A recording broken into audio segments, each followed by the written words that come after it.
Hello, ladies and gentlemen. Nice to see you here today. My name is Dustin Cormier, and today I'm very excited to have my fellow YouTuber, a spiritual channeler and healer from Texas, Katrina Katress. Thank you so much for coming on to my show today and being a part of How to Rock Spirit. Well, thank you for having me. I'm excited to be here. I know it's going to be a great broadcast, so thank you. My pleasure, my dear. Thank you so much for coming. I've been very excited to start doing this interview thing with people. I did it with Philip Daniel Miles. He's a sweet fella. And he showed me how to use the Google Hangout thing like this. So this is our first go at it. I'd love to see what people think. Of course, as I always say, this is a live YouTube stream, so anybody who's watching, feel free to make any comments. Me and Katrina both have our live comment feed rolling right now so that we can see anybody who has anything to contribute, anything to ask. This is our first go, right, Katrina? So we're gonna keep it fun and we're gonna let it flow, and we're gonna see what our mixing up of our YouTube commenters think about things, and we'll have fun with it. I did have a little bit of a scheduled. We got a few questions that at some point you and I are going to start hacking at. And before I start here on How to Rock Spirit, I always encourage the consciousness of Chinese astrology and Western astrology. I always show myself. My interest here is that anytime you hear anything from somebody, I think it deeply informs the nature of the conversation by knowing a little bit about the people having the conversation. So I got two little slides here that are just going to show a little bit about you and I, at least in our astrology. I made you this cute little thing here, and I thought you might like it. Can you see that, Katrina Katress? Wow. That's so cute. Yes, I could see it. Thank you. Is it backwards? Is it or can you see everything the right way here, Katrina? I can see it. Yeah. Okay, perfect. Okay. My guest here today, Katrina Katress, is a Scorpio. I believe you've got 5 different planets in Scorpio. There's a huge, what I call a dank Scorpio energy happening here.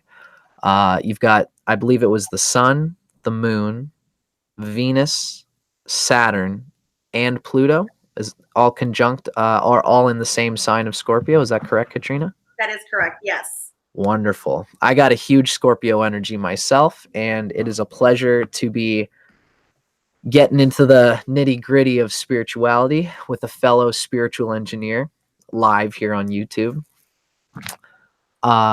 I also, I like to say the Chinese astrology. You're born in the year of the wood ox, which is yin wood, and you're also born in the day of the wood rabbit, which is also yin wood, yi.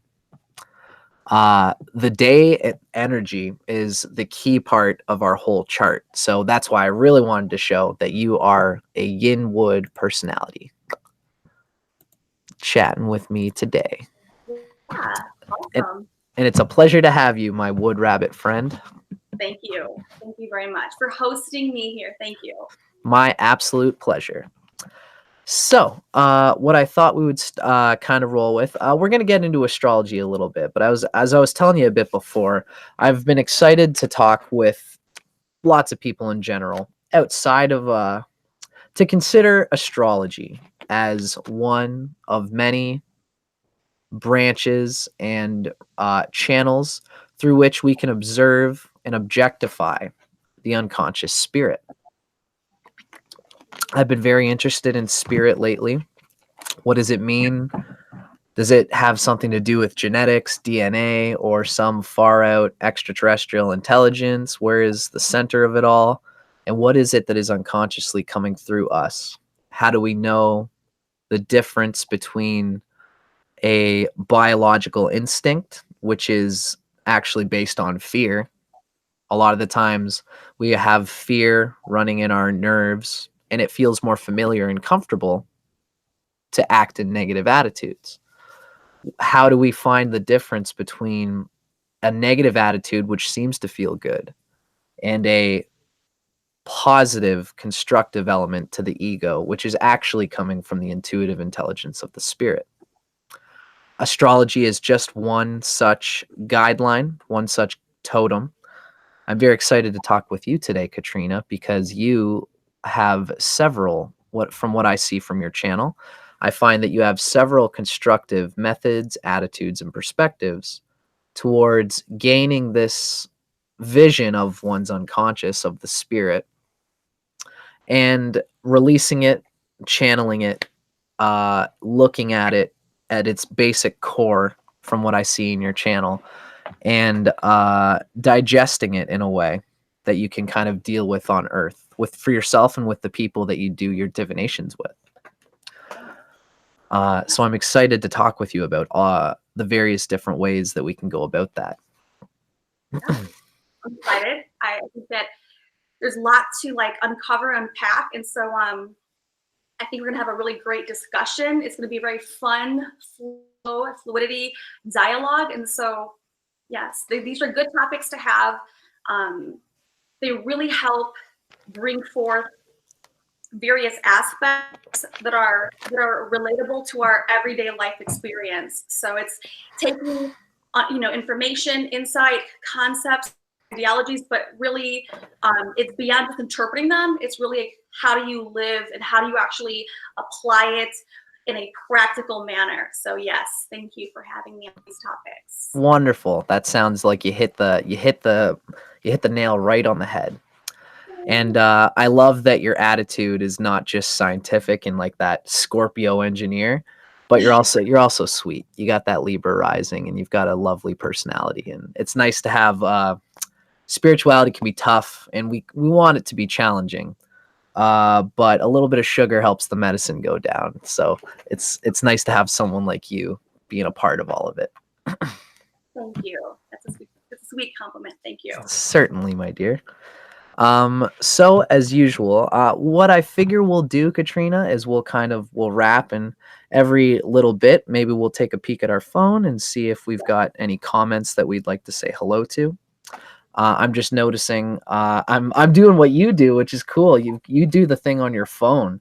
Usually I don't use Google Hangouts. I have my live chat like on the screen. So it's kind of cool to see them on my phone like this. Yes. Well, I mean, usually when I'm live streaming, I can see the actual like comments and the chat. But so with Google Hangouts, it's kind of hard to do that. So if I'm looking down, I'm not being disrespectful. I was thinking that too. Like I'm a young guy, and I get hassled all the time for being the millennial at work, looking at my phone and stuff. And I'm like, I guess I do look at my phone. My bad. But for this case, I'd like to be able to see our live stream chats, right? So that's a good thing to at least speak to. Yeah, and hello to everybody. I figured that you would be flooding in a whole bunch of people who you usually see on your channel. Pickle, L. Taylor, Life of MC, Desert Flower, Sean, it's Bridget Parker. It's nice to have all these people here. Okay, well, let's get started, shall we? I guess I wanted to say, just for the sake of it, I always show this on my channel anyway, so it's not like it's new to everybody, but I'm Dustin Cormier. I'm Leo rising, Scorpio sun, Sagittarius moon, and I'm born on the water horse day. So yang water is my typical energy. Okay, so Katrina, my dear, you and I have been sketching out a few ways to go about. Like I said, I've got a little pipeline of questions that I'd love to wrap with you about. The first thing I wanted to ask. Oh, and sorry, before we go further. Please do, yeah. Just because maybe people who are watching the replay later, people who follow your channel, do you want to tell them a little bit about myself, or how you kind of found me, or how we kind of connected, and watch my live streams, what you think and why we resonate and jive? That way, at least for people who watch the replay. Well, then we can get the picture. I was totally just going to go there, Katrina. You read my mind. That's a great call, and thank you for that. For anybody who is watching, as you've said, I would love to get a little bit of a base plate as to Well, as I said, I found your channel. Let's see.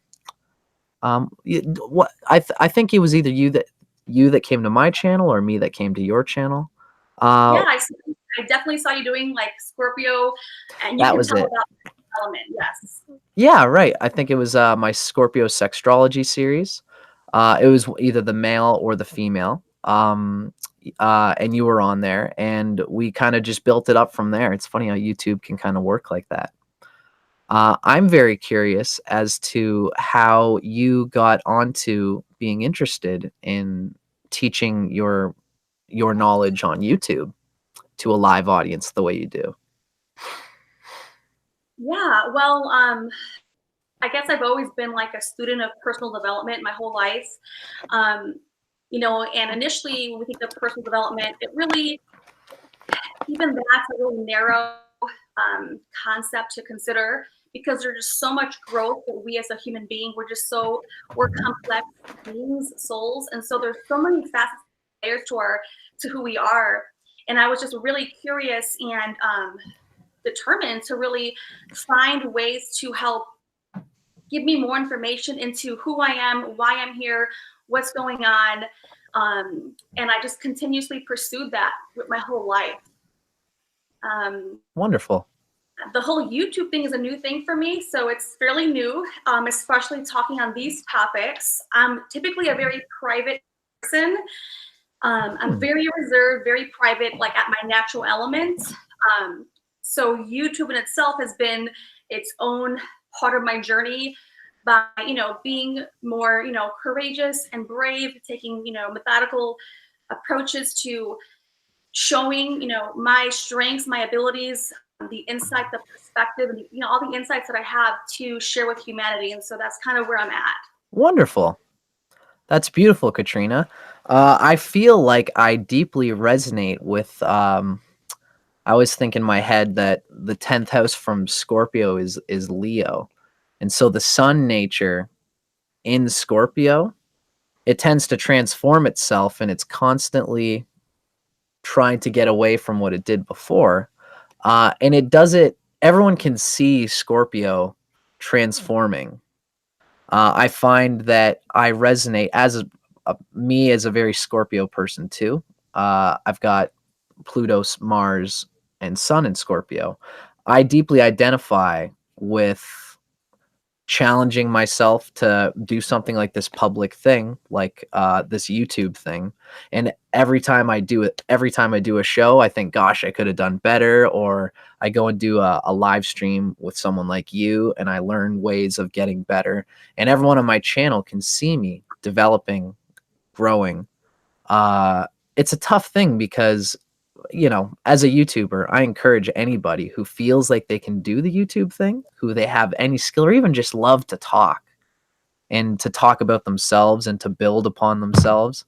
It can be tough to do because you don't want to say where you are at any point in your life. You want to just say, oh, I'm always evolving. And of course, everyone knows that we're all always evolving.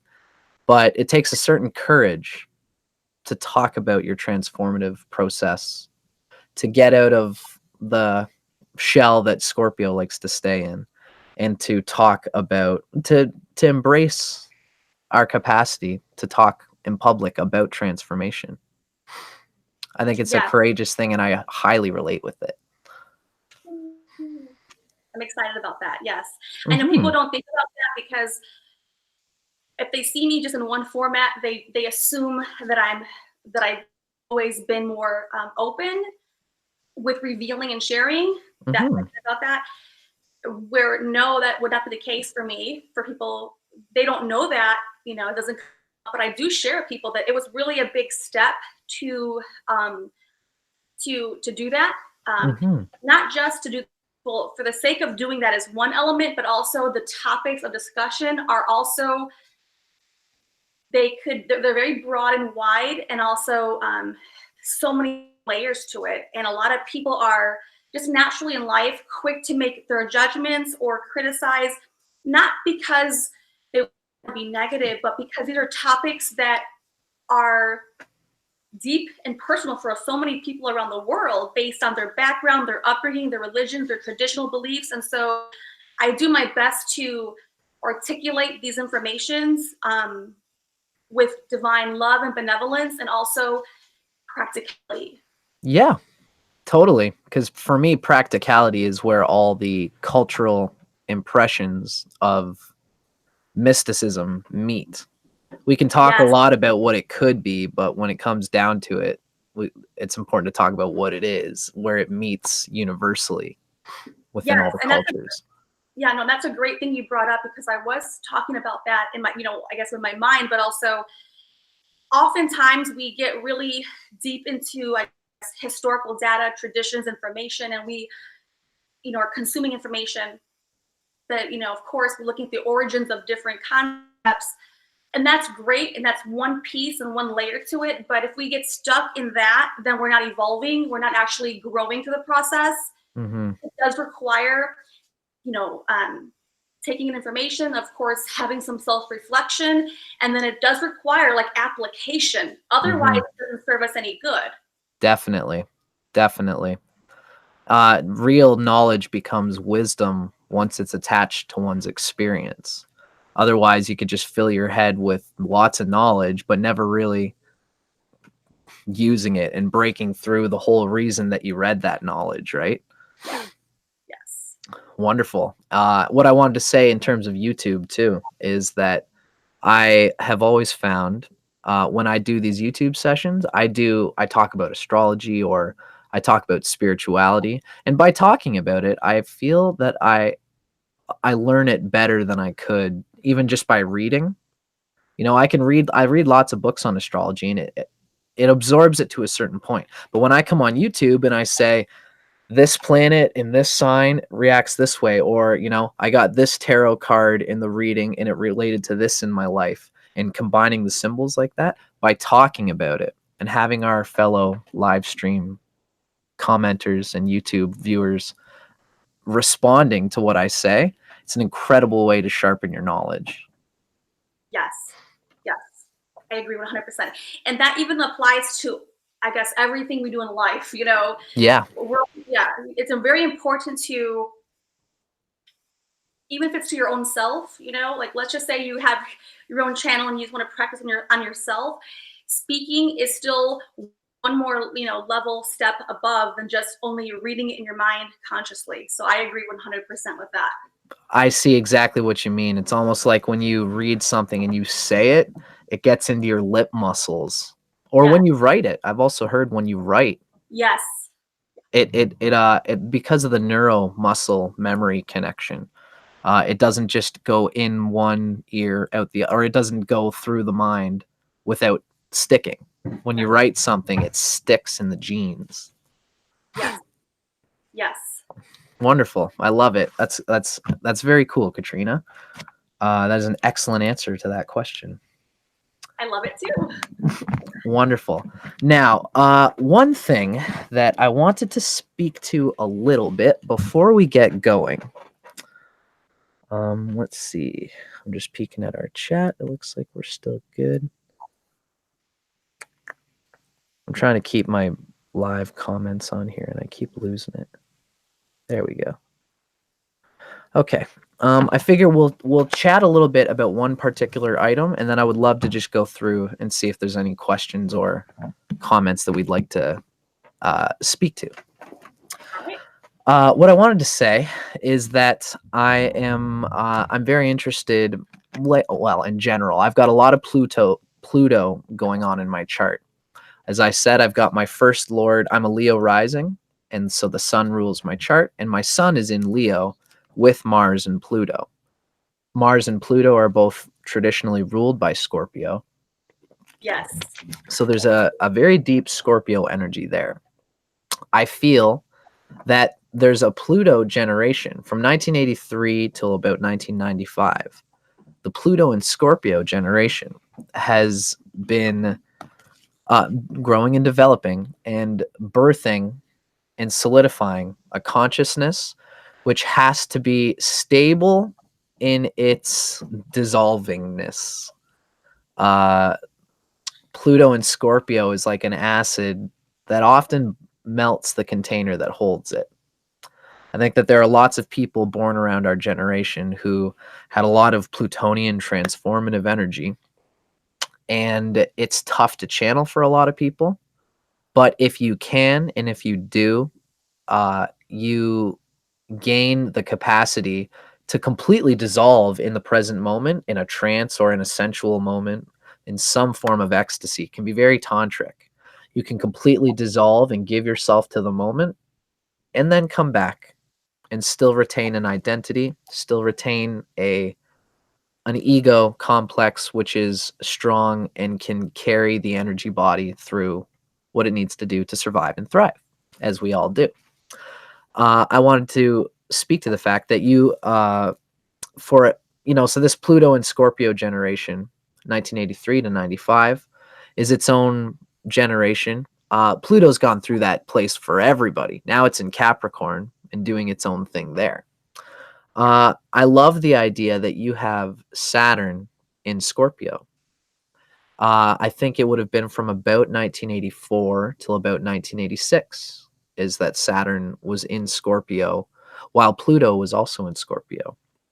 Yes. So I think that you, of all people, probably have a responsibleness, a time-tested diligence, and a slowly coming along impression of the wisdom that can come from being quite Plutonian, quite Scorpionic, which means very transformative, can be very obsessive and powerful once it can be harnessed. It must be tough to harness it with that Saturn energy. I'm wondering if you have anything. I mean, we're talking about pretty deep stuff here, so of course, Yes. feel free to only speak to what you feel like speaking to. But for me, I can see that Saturn and Pluto, and the Sun is there too. It's a lot of Plutonian energy, and for me, you seem to be doing well with everything that you're doing. You've got a family. You've got your entrepreneurial business that you've also got happening. It's impressive to me that you can keep all these responsibilities while also being so ecstatically connected to the ecstasy potential within yourself. I admire it, and I'd love to know what you think about. I guess I'm trying to say that you add something special to our Pluto and Scorpio generation. I find a lot of people with Pluto and Scorpio have a hard time dealing with holding down a job or a family or all these types of responsibilities. I'm wondering if that struggle relates to your experience with Saturn being there with Scorpio. I'm very curious about it. Yeah. I guess I'm very fortunate that I guess for me, I've always been a very responsible person from a very early age in life. And I would say that I had to kind of grow up and evolve much faster than I guess maybe the average person. I mean, I'm sure a lot of us in general have to grow up faster. So I don't want to take away from that from people. But when you're saying that when it All comes to relative. having the Pluto there and then having the Saturn there in that small window, how that could affect someone. So it's definitely challenging, but I would say more on the level of having to really raise my standards to myself of how I'm going to choose to interact in the world, what I'm going to do about how I impact, how I make a difference. And so I would say I'm fortunate, but of course it's not like it just comes naturally. I'm very disciplined, I'm very determined, and I'm very focused, laser focused kind of person on anything I ever do. That would be the Scorpio element of being, all in. And so Yeah. when I'm all in something, I'm all in all the way, whether it's a career, even if it's just like a job, I mean, like a role of my job, I really invest the entirety of myself into, I guess, whatever I'm doing. And so I think it comes down to like work ethic, where it meets really caring about what I'm creating, what I'm doing. So no matter what it is I'm, engaged in activity with, I'm all in, fully invested. Wonderful. Yeah, even despite that Plutonian energy being there, I see that strong diligence in you to move forward. And I admire it. I can Thank see it coming through your whole spiritual thing. Your capacity to hold yourself up, and everyone has energies that are tough, and you can still be there and say, we can get through this, and you're willing to face the challenge. I find that the year of the ox in you probably also helps to stabilize everything, which is very cool. The ox tends to plod slowly but surely towards goals that they analyze distinctly.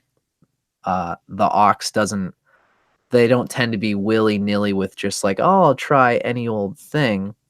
They try to really think about what they're going to do with their lives and how they can be useful and practical. That year in particular is very interesting because of that. Having the Saturn helped by the ox influence. Yes. We'll talk about that since, I don't know too much about the Chinese astrology, but it relates to the topic, I guess, with the Saturn, the Pluto piece. So can you talk a little bit about why that would be a bigger deal? Yeah, well, it would, the ox is it is a very, like I said, it's a practical sign. In the Chinese, they say that the ox is an earth sign and it's led by its stomach energy. So when the ox doesn't feel like, the ox like thinks very deeply about things, especially with the Scorpio energy, you've probably got somebody who almost thinks like to the depths of where something is going to go before they move towards it. So oftentimes someone with a very heavy Scorpio energy who's in the year of the ox, you'll say something to them and they'll go into like a trance, and they'll kind of have to be like thinking very, if the concern has something to do with their energy, you know, like where they're going to go in the coming month or whatever it might be. You ask them a question and they go into a sort of little trance to think very deeply about where they're going to invest their energy before they do it. Oxes are, interestingly, they're very emotional and sentimental, but they don't like seem like it.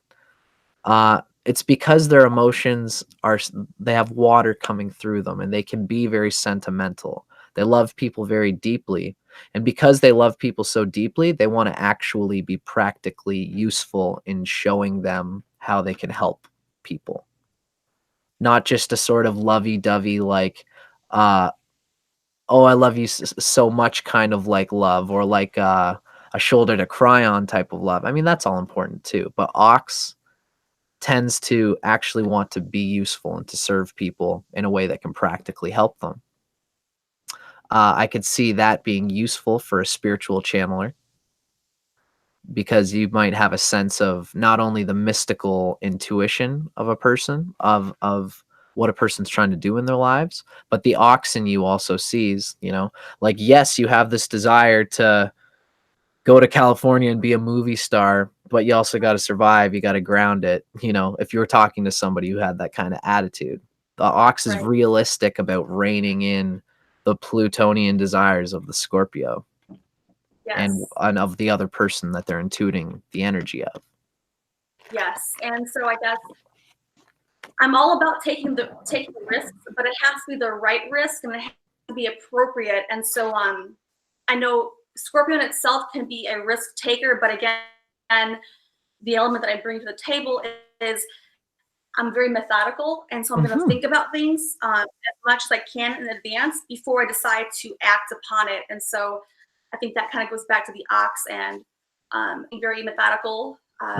You got it. Yep. So it's a calculated risk, right? I'm not just making just risks and like just jumping, looking at things from so many from so many perspectives and like elements. So yeah, I agree. Wonderful. That totally makes sense to me. I find Scorpios want to fully give themselves to whatever they do. It must be frustrating for the ox At least at first. There's probably been a period for the ox where the ox doesn't want to jump on things right away. And neither does Scorpio. But the Scorpio wants to jump on something. The Scorpio wants to put its energy deeply towards dedicating it towards something that's special to it. It's that the ox will be realistic about, I really do enjoy this thing, but is it really what's best for me? The ox has a good handle on that. And that's important because I think a lot of times, no matter what your astrology is, or your zodiac sign, or your Chinese sign, I feel that we all have these interests and hobbies and passions, and that's great because I do think we have to keep harnessing that. We want to still keep furthering that. Mm-hmm. Look at things from a macro viewpoint or holistic viewpoint and make sure that we're really investing ourselves where it's going to be the most impactful and appropriate based on wherever you're in life right now. Definitely. Wonderful. That's totally makes sense to me, Katrina. What I've been saying to my self lately, especially because I'm learning a lot about astrology, and it's so deep, it's so complex.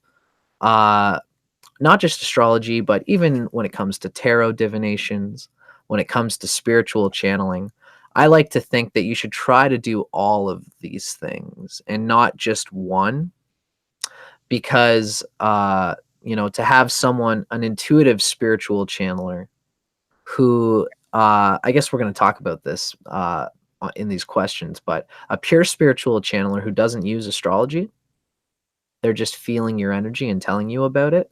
They aren't blocked by astrology language. They don't have to think about symbols. They just think about what they're feeling and what the person's feeling right now. That's a whole other layer of healing. And I think, I believe you might have said, such a healer can help their practice to be informed by the astrological symbols, but don't let the tail wag the dog. Right. You know what I mean? Absolutely. And I like that you said that because I feel that people, even on my own channel, they come from different perspectives and backgrounds and concepts and or strengths in certain ways because maybe they were brought up very traditional or brought up very religious or whatever it may be, right? Or maybe they have nothing in that way, but they pursue astrology, or they only pursue this. And sometimes that could be an obstruction to more capacity. So I agree with that for sure. Definitely. Minded to consciousness as a whole. Yes. Absolutely. Where there are many people who aren't into astrology, astrology is something that they should be open-minded to. For those who are so obsessed with astrology that they think that all there is, that's all there is, they ought to also be open-minded to other ways of conceiving of the spirit, the mind, the nature, and the relations between them. Wonderful, Katrina. That is excellent. Now, that has been a very good little intro. Now, as I said, I've got some questions that I would love for us to rap about a little bit. Before we do, would you like to peek at our comments and maybe speak to any particular comments that you have in mind? I know that obviously we both have relationships with all these different people in different ways. Yeah. I wonder if you like, you can speak to any comments in particular that stand out, and I'm going to peek around for some as well. It looks like we've just, for now, we've got lots of people saying hello and joining the conversation. And that's perfect because I feel that, they're present, they're here, and I think we're going to really dive into the questions that you got drawn up here, and they're going to take different avenues. So I think it's really awesome, really exciting. I've never had anybody want to ask me questions, like, specific questions, and you did a really excellent job preparing your questions, and nothing ever goes unnoticed for me.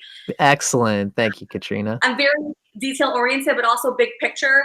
So I can toggle between the micro and the macro effortlessly. Wonderful. I'm excited to jump into it for sure. I like the idea of getting these questions and just being like, here's this thing that we could talk about, because Lord knows you and I could just talk for forever about whatever. And we are certainly, sorry, go ahead. And I love it when we can connect, well, at least when I can connect with people on these wavelengths where we could, you know, not just have our own dialogue between me and you, but also share it with other people. Definitely. Because other people having dialogue, or, you know, whenever there's a conversation, we learn also by listening in and kind of applying our own experiences to the picture. And so I think that there's a lot to learn for all of us, including myself. So. For sure, especially with the inclusion of other people. I always like to say that spirit is so much more than any one person. It's this constant magma of interconnection between the nodes of planetary consciousness that we are. Yes. I just wanted to say, I noticed our friend Bridget Parker is also a rabbit. Oh. I wonder if she means the year or the day. Can you ask her, Bridget? She said, Bridget, are you here? Can you answer that for Dustin? Yeah. Did you notice that you're in the year of the rabbit or the day of the rabbit? I tend to find that the day speaks much more to the picture of the person as you kind of see them. The day sign is almost like the ascendant in a way. So then, Dustin, do you mind just sharing, just for a very small example? So share yours and mine. I know you know yours by memory, but I don't know mine by memory. Yep. So the year, I guess, go through your year, my year, the month, and the day for, you know, that way people know that there's other elements I was not privy to. So I think that's kind of cool to share. Totally, absolutely. Since we're here and we're talking about it. Oh, okay, cool. Bridget just mentioned that you're in the year of the rabbit. I love the year of the rabbit because they're in trine with me.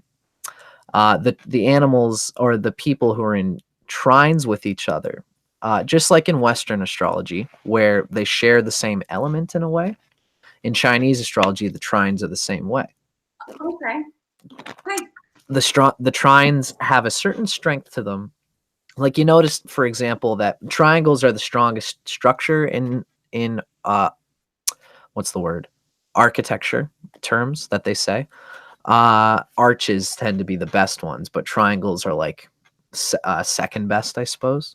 Yeah. The example I always say is that bees make their beehives out of hexagons, and they are a collection of like 6 points, which builds off the 3 points of a triangle.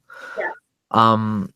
So it's always nice to see somebody in a year in trine with my own, or in the month in trine with my own, or in the day in trine with my own.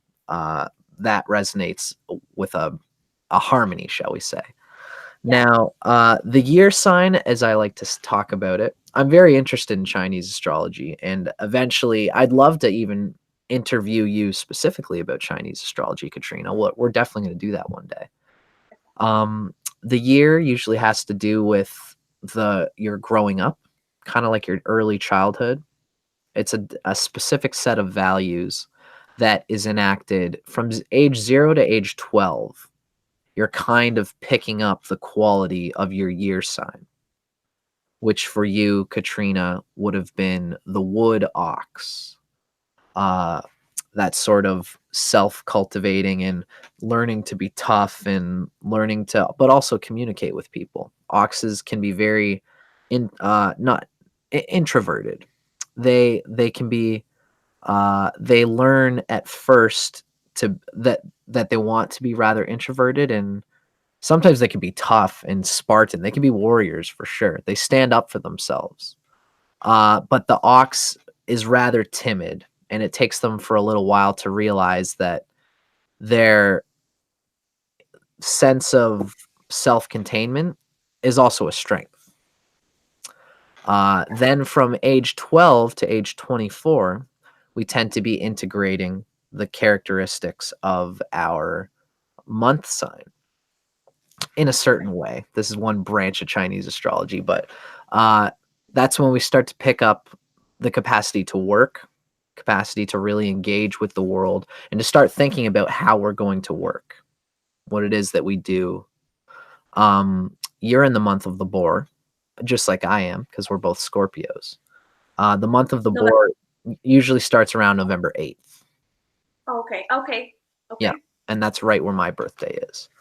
Around there. It changes every year. Chinese astrology is fickle that way because the moon is involved in it.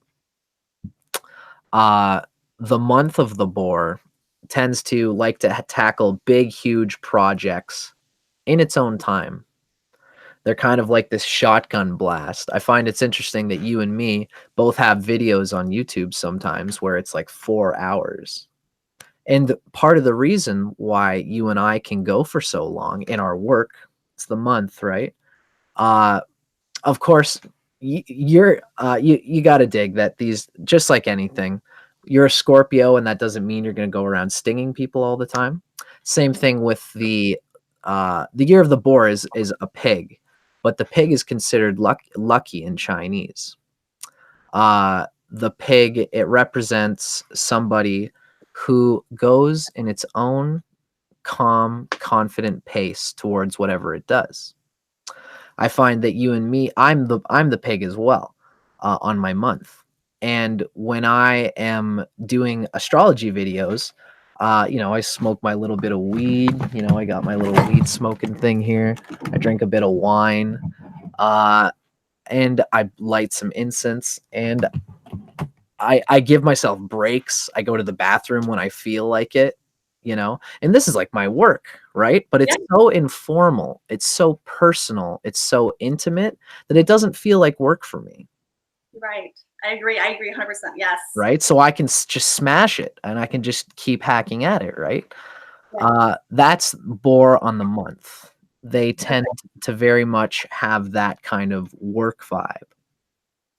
Cool. That's cool to know because, yes, I know people always ask me, how are you going for so long? And I always say it's a very natural element based on the topics we're talking about or the conversation. So it doesn't ever feel like, I don't ever feel like drained. So when I'm after like a 4 or 5, and I've done even like an 8-hour live stream before, if I'm ever tired by the end of it, it's because, being tired is separately from being drained. Yeah.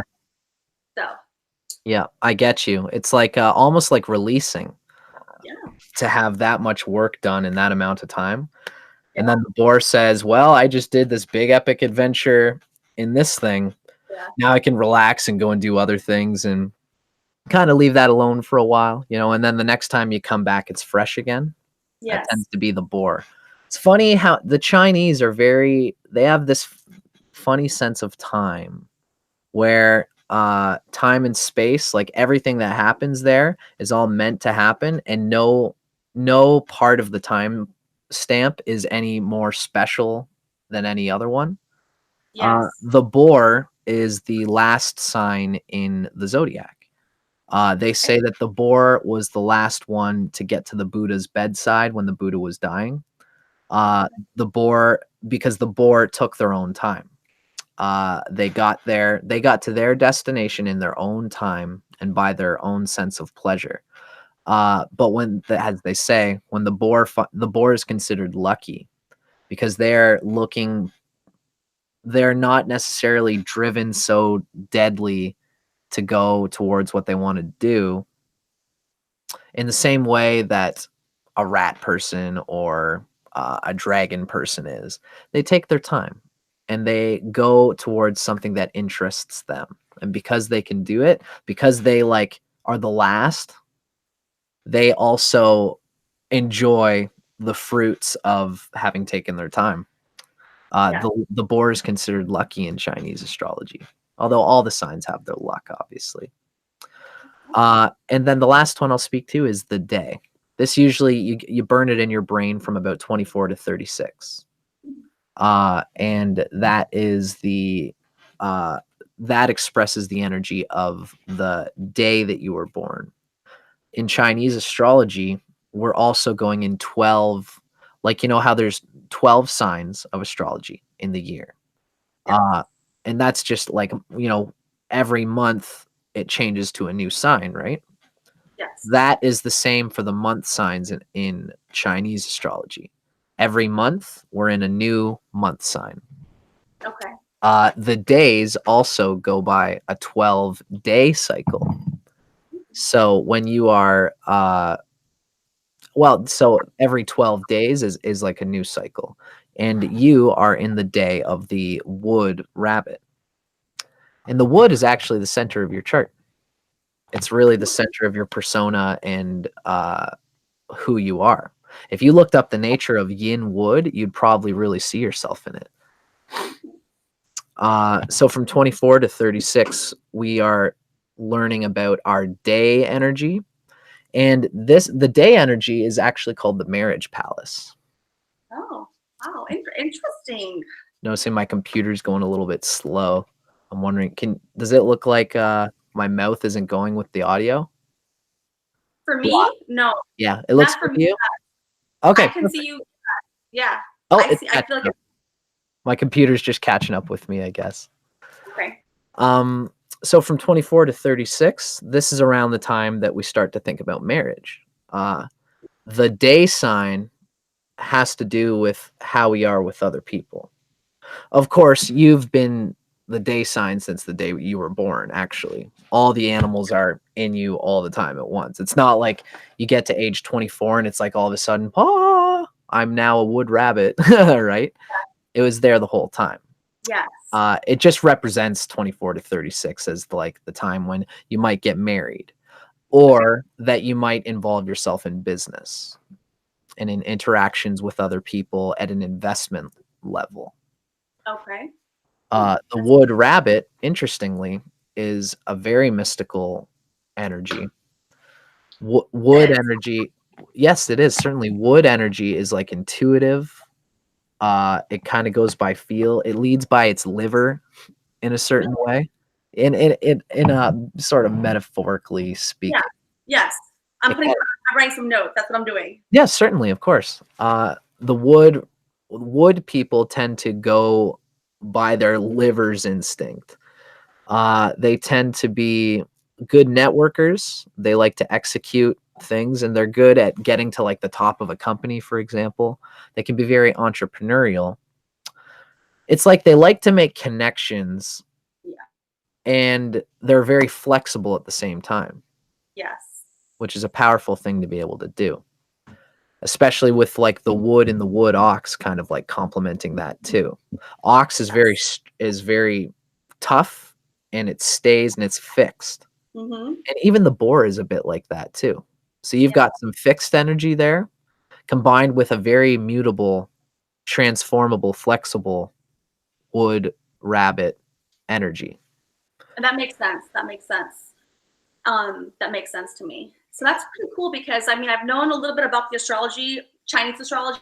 Of course, we typically know our year. That's how if you ever Google or so that's what we find out.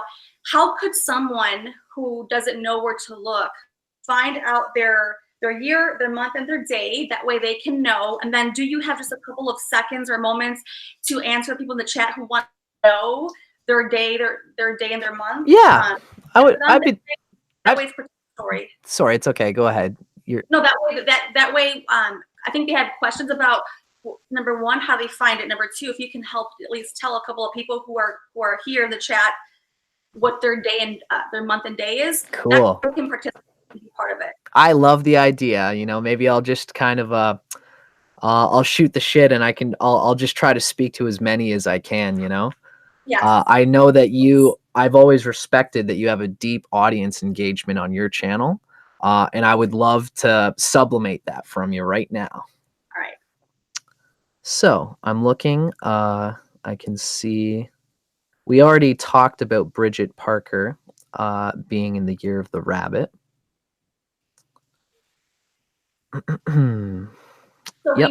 So we know how to find our year, but I think there were some people who wanted to know a little about their month and their day. Oh, I see. Excellent. I see. Thank you, Katrina, for clarifying what you're saying there. How I find my signs in Chinese astrology, because it's very liquidy and it changes from year to year, for example, of what your month is. I'm Scorpio, born November 8th in 1991. But in 1992, the year of the boar might change on November 9th. It's liquidy that way. Got it. Okay. So what I do, there's a specific place that I go for my Chinese astrology interpretations. The better one, there's a deeper one, and it's called Ming. If you look up, it's Ming Pan Astrology. Can you can you Yeah. spell it? I'll type So it. sure. So it's MINGPAN.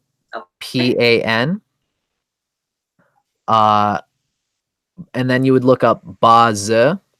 So it's BA space ZI. Z like Z? Z, yes. Yeah, that's funny. I'm Canadian and I say it's Z, right? I'm glad. I know you're from Texas. That's cool to hear that difference, right? Bing So Pan space Z and then that's it, or and then look up astrology. okay. Or so if you look that up in Google, you should find something that says like Ming Pan destiny chart. It's this whole it's hard to, the website is like long. But once you get in there, you're going to find a website that is curated by Master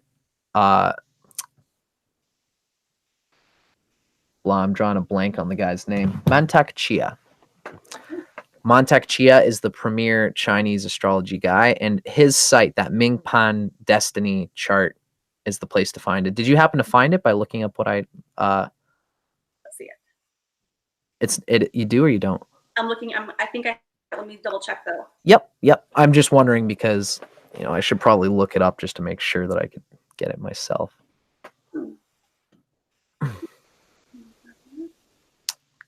So does that have like a how a lot of the sites have like calculators where they can like pull up, they put in their birthday, I guess? Yep, that's correct. That site has that, and it gives you your full Chinese chart. All right. You just put in the date, the time of birth. Just like with Western astrology, the time of your birth is a huge factor in the Chinese. I will definitely do that for my own self later, but yes, I do pull it up. So I do see Excellent. that. Cool. That's what I was wondering. So that Mingpan Destiny Bazi astrology, when you look that up on Google, that's the best one. I would also recommend a site called Master Tsai. So it's master TSAI.com. Got it there. They have a good love calculator that I always use all the time. Whenever I'm going out on a date with a girl, I try to see if I can snag her birthday, and then I look it up. I look up on the love calculator, and it tells you how the day signs interact with each other. It's pretty cool. That's cute. That's cute. Yeah, it's just something fun to talk about on a date too. Yeah. Okay, Virgo, horse, and astrology. I'm just looking at some of our questions here. Yeah, that way they can get it. Thank you. Certainly. Julie Whitehead asked, I'm Virgo, would love to know mine if possible, year 1993. Oh, so you would have to look that up, Julie. I wouldn't know the exact day, but the year 1993 is the water rooster. In fact, on September 18th, this person would probably be rooster year and rooster month.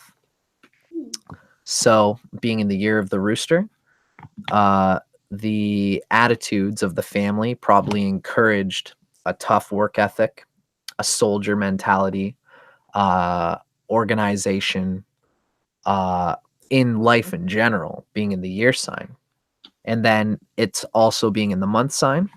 This person is also probably encouraged to be flexible, but also tough in the rooster way as well, since the rooster is on the month and the year. Rooster Virgo can be a very tough personality. They're very changeable. Virgo and rooster really resonate with each other, actually, as you can tell, because the month of Virgo is like the rooster, September. Yeah. So to be born in Virgo and be born in the year of the rooster is a doubly earthy, responsible energy, although it can carry a lot of weight on its shoulders. And there's probably times where they feel like they're going a bit crazy because they're so interested in being responsible and diligent and reliable for people. But there's a capacity there for a great intelligence. Do I have a moment just to grab my Sprite? Yep. Okay. Oh, of course, certainly, Katrina. I'm while you're gone, I'm just gonna look at some of our comments and see if I can talk about them. Yeah. My pleasure, Katrina. It's a pleasure to have all of Katrina's fans on here. Gen Z is a rat. Spirit of Atlantis is born in the year of the dog. Oh, hey, Nay West. Rabbit is lucky. I've heard that as well.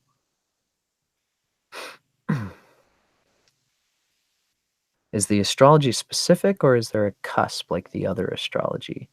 The Chinese, DE is asked the question is if there are cusps in the Chinese astrology. In my personal experience and interpretation, astrology is actually almost like a numerology. So I find that it tends to come out as what it is on exact changes. I think as soon as you change to the hour of the rat, if you're born at like 11 p.m., you're probably right there. And there's a bit of give. Maybe if you're born 10:55, like the official hour of the rat is 11 p.m. universally. But, you might be on a weird middle of the time zone, so it might not exactly be the rat. But once the sun gets to the hour of the rat, it changes right away. There are no cusps in Chinese astrology because there's not really a physical planetary chart. It's more of a numerology. The months are cycling on a dial that is just numerological. In fact, I'm born as a Scorpio at 11 p.m. on November 8th, which is where the month just turned into the boar. If I was born 1 year behind, I'm sorry, if I was born just 1 minute behind, not 1 minute, 1 hour. If I was born 1 hour earlier, then I would have been born at 10 p.m., which would have been the hour of the boar, and I would have been in the month of the dog. I would have been a completely different personality, and it wouldn't be a halfway point. Ideally, like I said, there's no cusps in Chinese astrology. Nay West is also a rabbit. Beyonce is a Virgo rooster. Very interesting. Cool, Julie. I'm glad that worked out for you. Can you shout out Guillermo? I'm not sure who Guillermo is. Liv L. Taylor is a Scorpio pig. Bridget Parker is Leo, Scorpio moon, Leo Venus. Very cool. Being in the rabbit for Bridget Parker. The rabbit is such a lovely, mystical. It's in the wood triangle, just like boar and goat. All three of those in the wood triangle, boar, goat, and rabbit, for whatever sign it's in, whether it's your year, your month, or your day.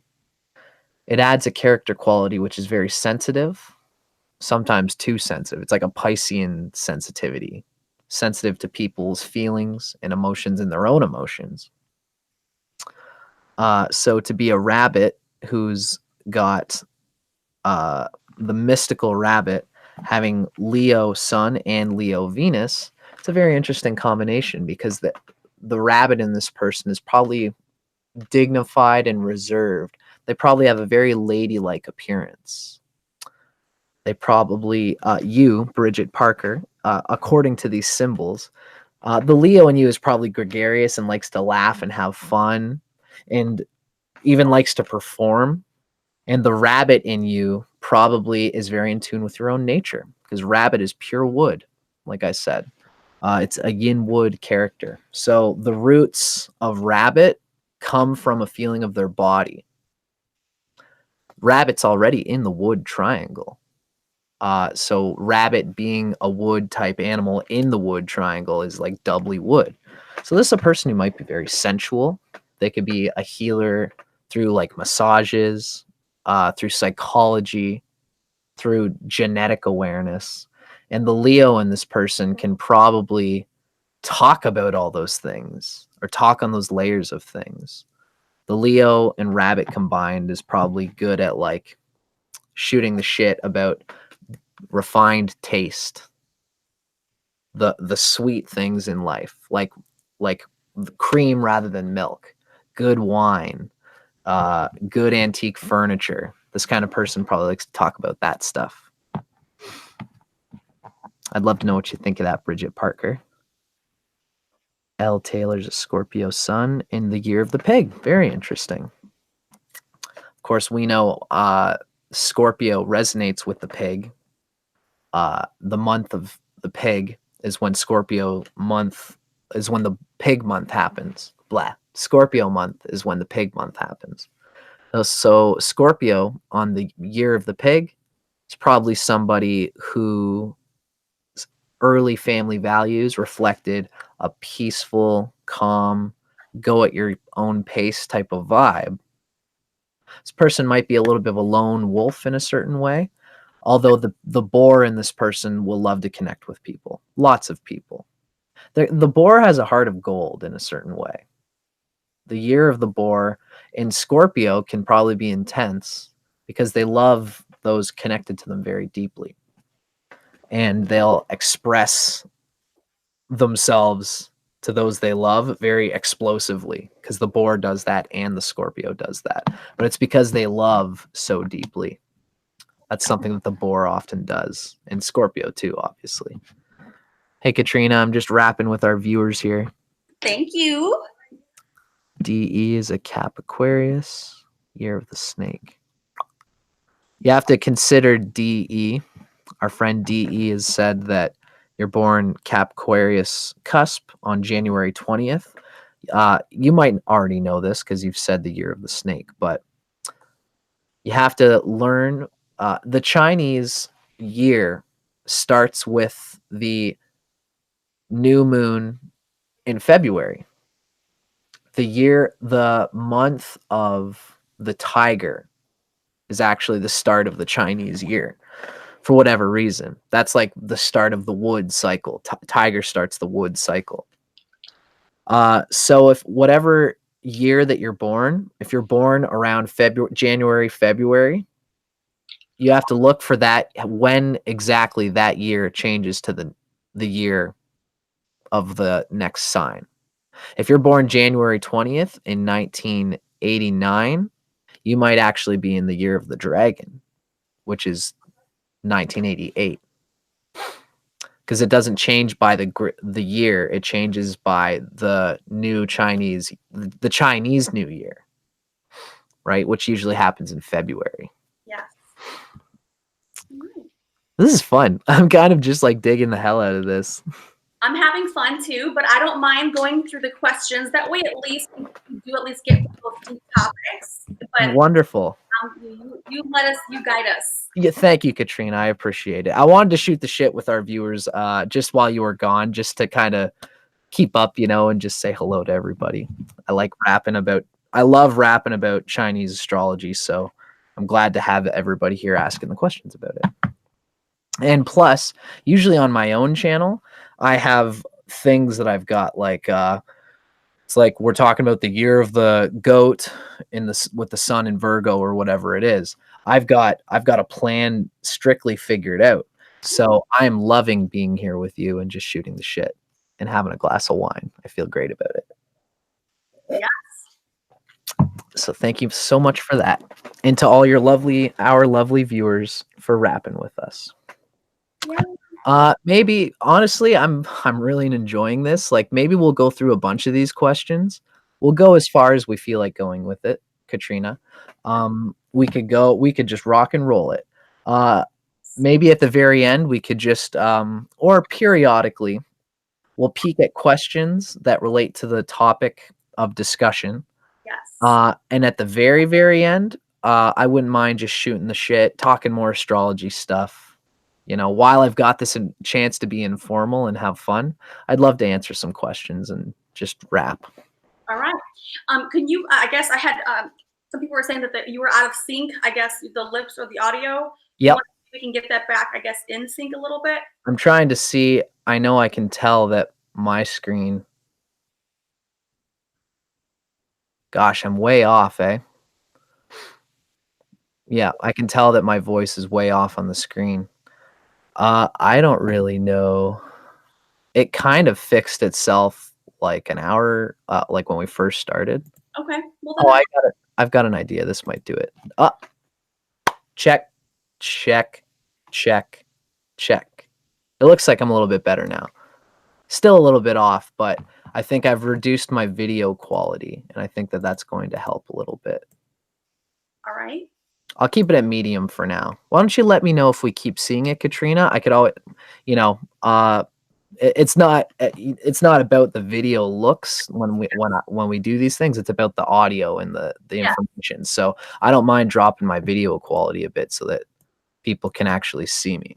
That might even be a little bit better. Let's see. Dang old technology. But it's looking like this is a bit better now.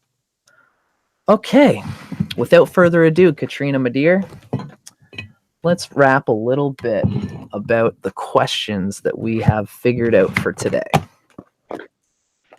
I sent Katrina a...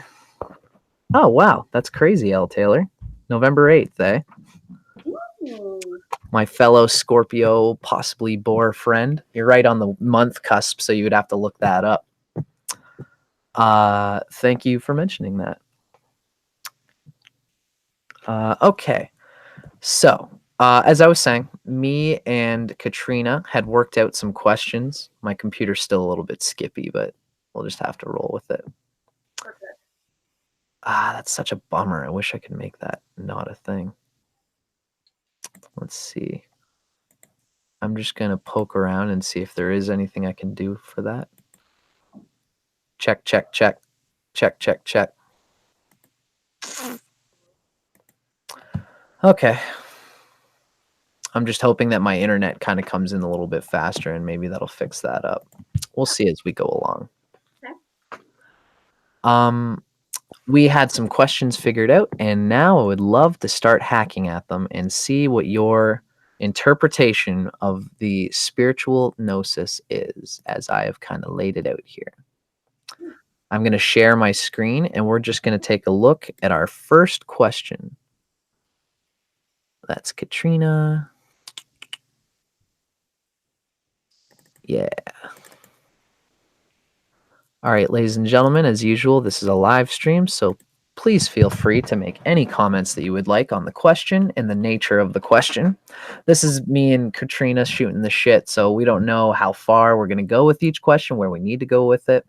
I wanted to just sketch out some interesting spiritual inquiries, trying to bridge the gap between the metaphysical, airy, sort of peace man type of like new age spirituality, and getting a little bit of ground on psychoanalysis, on psychological counseling, spiritual channeling, and all these methods that we could enrich that new age metaphysic. Now, can everybody see the question here, Katrina? Can we see the question on the screen? I can see the question for sure. Perfect. Okay. So our first question of the interview. Should we accept that there are difficult parts of our growth, or is it possible to grow while enjoying life and remaining happy? A few of these are a bit of a funny trick question. And I would love to hear what your interpretation of that particular question is. Okay. Katrina? The gist of the question is... No, go ahead. No, go ahead. Go ahead. Oh, it's okay, yeah. The gist of the question is, does life have to have its struggles, and we have to endure struggles and strife sometimes? Or is there a way to do that while also growing and while also enjoying and taking pleasure in life within that tough challenge? Right. I have the answers that I want to share, but I want to at least make sure, because usually when I answer questions, I also allow spirit to come through and add additional flavor to the conversation. So, Wonderful. Channel it, girl. all right. So,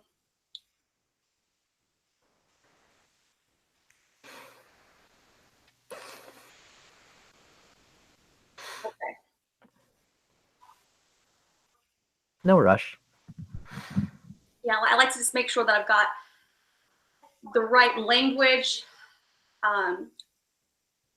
to answer the I guess the various parts of the question, I guess. Certainly. We could go so many directions with each question, right? So, But they're great questions, so I'm really excited about them. Thank you for putting in, once again, thank you for putting in such due diligence and effort into the questions. I truly believe, I will answer that question, but in life, the more intelligent you are, the more consciously evolved you are, the better people frame questions. And so I really admire that and appreciate that from you. Thank you. oh, my pleasure. You're giving me I deeply appreciate it. I'm interested in language, and I love to be a person who can hack at it in a way that's relatable to everybody. So I appreciate that.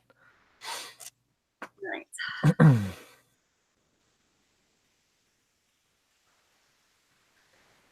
So, okay, why don't you at least go ahead and frame the question again, and then I'm going to answer it. Perfect. All right. I think the general gist of it is, should we accept that there are difficult parts of our growth, or is it possible to grow while enjoying life and remaining happy? Well, I feel compelled to begin with this notion first. The purpose of life while we're here in this body, in this incarnation, is to follow our bliss and to be on this path, on this journey of discovering all kinds of things. Of course, self-discovery, but also discovery of where we're at, and that in itself evolves over time. So I'm going to come back to that in just a moment. In life, we have challenges, we have adversity, we face all kinds of, I guess, situations, scenarios. Some feel out of our control. Some we may recognize are absolutely part of our design, that we probably contributed to a problem, and then it manifests deeper or bigger. But either way, whether it's like a birth challenge that you're born with, or whether it is a health concern that you developed over later in life, whether it's just a family issue or conflict, or it could be, so again, it's wide ranging, but it still applies conceptually, that we will be faced with various levels and varying degrees of challenges, adversities, situations, scenarios, experiences that will not always be pleasing, right, to ourselves and to our life in those moments, right? Definitely. And it's not supposed to be pleasing, you know? Part of our design when we come into this incarnation is to handle and work through and learn how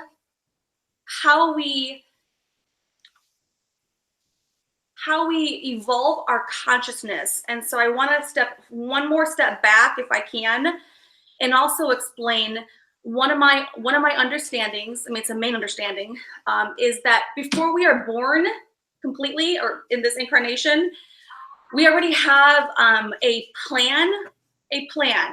Yeah, yes, we have free will, absolutely, and that does change and determine circumstances and outcomes. But there is a plan with certain theme and underlying lessons that we were to live out in this life while we're here in this body, as whether it's if I'm a female or a male or whoever I am. We come into this world with a set of things, themes, challenges, lessons to work through, because the soul, right, which travels beyond just this body,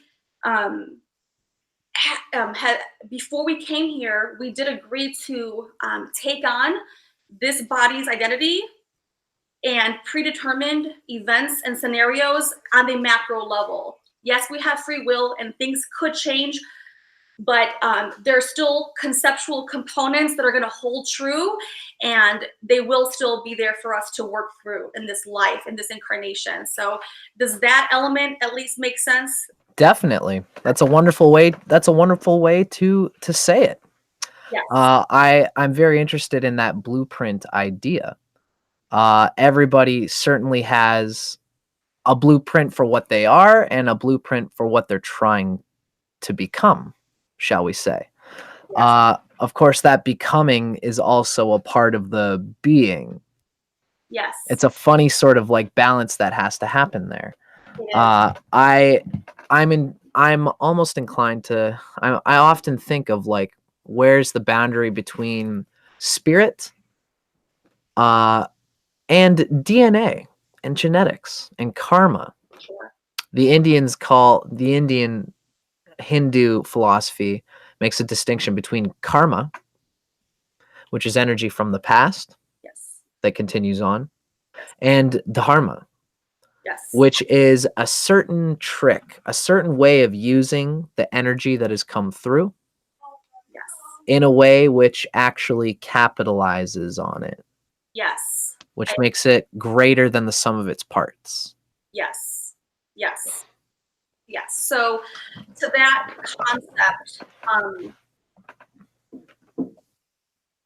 we as a soul being in a body, right? We have from, of course, an accumulation of different things we were to work through over the course of many incarnations in the future. Okay. Mm-hmm. There are some underlying things and there's some specific events, right, that we will go through that are very much so important to the development of this person's work in this life. However, it's not limited to that. And there are, we have many more incarnations to go through to work through things that we did not complete as we agreed to do. So I wanted to at least give that component first. The second component to what you're saying with the dharma and the karma is the body, or the natal chart of the person, right, who is born, right? Mm-hmm. The soul comes into the body that's already predetermined with their issues and their whole makeup, right? Their DNA, their ethnicity, their this. So the soul already knows if that body they're going to go and inhabit when they come into this world, will they be a female, male? Will they have their ethnicity, their location of birth, their parents? All of that is already predetermined energetically before we come and choose, well, before we even come into this world. So Wonderful. So the soul itself already has its own things it's working through over the course of many lifetimes. And then, of course, when it chooses, in agreement with the higher power, the divine creator, to come into the incarnation world again, they have many options to choose from, right? Like, so I could have been a different person, but I guess I chose to be Katrina, and I chose to have this DNA and genetic makeup, because the body itself will, and that chart, that natal chart, will also have characteristic traits, energies. Are they more masculine? Are they more feminine? And their whole experience in itself. And so the soul merges and blends with that body's incarnation and has to, but they know that already before they come here. We know. Yeah, that's incredible. Like, I love your transcendental view of the self and the spirit.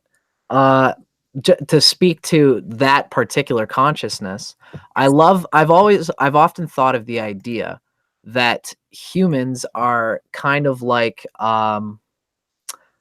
as you say, that we have a consciousness that exists before we come into the soul on the material plane. I almost often think of the material world is infinite. Space-time has been going all this time, like it never ends, because where would it have begun? Right. Like, what was the Big Bang in before the Big Bang happened? It must have just been more space-time, duh, because what else could be there? So I often think that the human incarnation Mhm. is almost like a dress at a store. Yes. Now you walk into the store and you have a certain set, a disposition, a self. You see 10,000 dresses in the store, but for whatever reason, you as a spirit knew that this was the dress that I want to buy from this store. In the same way, the soul just souls exist in the space-time continuum infinitely. What really matters is that there's a primal consciousness of the creator, as you said. And this consciousness, whether it exists at the center of the Milky Way galaxy or whether it exists in some weird 10th dimensional place, this consciousness needs to use the soul, the physical, the genetic blueprint, the avatar that we are on our earthly incarnation in order to express the desires of that self. And so there's like an infinite material world generator that's just cropping up a million things, Yes. or 10,000 things, as the Chinese say. And somewhere in space-time, somewhen, there exists the perfect expression of a blueprint, which that continuing energy consciousness needs to express its potentials and what it needs to do to grow and evolve. There's one more layer to that, or one more fine tuning of that, but yes. Wonderful. All that's correct and very accurate. I agree 100%. Mm-hmm. When it comes to the available, I guess, bodies, or like selection of avatars, right, as you call it, it's not infinite in the way we would imagine it to be. So, and given the timelines that we're on with the era that we're in, the timeline of where we're at, so it's even a bit, so just to kind of help us understand, if we could step back a little bit further, like macro a little bit further, we are already macro, but if we can have the ability to step a little bit back a little bit more, there's also timelines that come into play where the energetics and consciousness is at a certain peak and precedence. And so it's not necessarily an infinite amount of selection of avatars. So, but the concept does hold true. Which one do I want to take on? Mm-hmm. Mm-hmm. And just to be fair and in integrity with really how it does go down, there's only a handful of possibilities that your energetics are going to be able to choose from. Not because there isn't enough people, it's just a little bit more complex than that, but the concept holds true, yes. And so you're given several possibilities, and they show you, right? Well, I know this because of my experience through that realm. They can show you, if you choose to be Katrina, she'll have this kind of experience. You can't see it all. Mm-hmm. A gist. Or if you choose to be this person at this part. So again, it's not like it's completely infinite, because the spirit guides in the higher realm, they already know which one you're going to choose. They may give you the option, because sometimes people still choose the wrong avatar. And if they're adamant about it, spirit will let you have it. Uh-huh. And then work through that karma as well again, right? So, certainly. Even as a soul, you have free will, even on the spiritual ethereal realm. And it's up to you to decide where you're going to really be best suited. Definitely. That's really psychedelic. Like, what I think of is, like, if I have a choice between eating a chocolate bar and a granola bar. Let's say I've eaten chocolate bars the whole month and I've gotten sick of chocolate, so now I want to eat a granola bar. It's my free will that chose the granola bar, but really it's just what was going to happen, right? I like your idea because it's almost like the dress that the person at the corner, the dress store chose out of the 10,000 dresses. They took the one that they felt they should take, but that was the one that they were going to take. For me, this is important to our conversation because it shows that it's all one. Behind time's veils of separateness, there is one intelligence that was just bound to happen, whatever avatar we choose. And so when we consider the nature of our spirit in life, it's like I'm this spiritual person, but I've got this broken leg or this, like, this psychosomatic illness, whatever it is, and it's easy to think, oh, this isn't me. This is the stupid avatar thing that my spirit came into, and now I've got all this thing in my spirit that I want to express, but my body blocks it. That's like the wrong attitude. It's seeing a divide when really the body that you've been given is a part of the bliss that you've been trying to move your way through and to be a part of. Yes. It's a sattvic perspective that I deeply appreciate. Yes. And let me go a little bit deeper if I can there. Just yeah, hit me with it.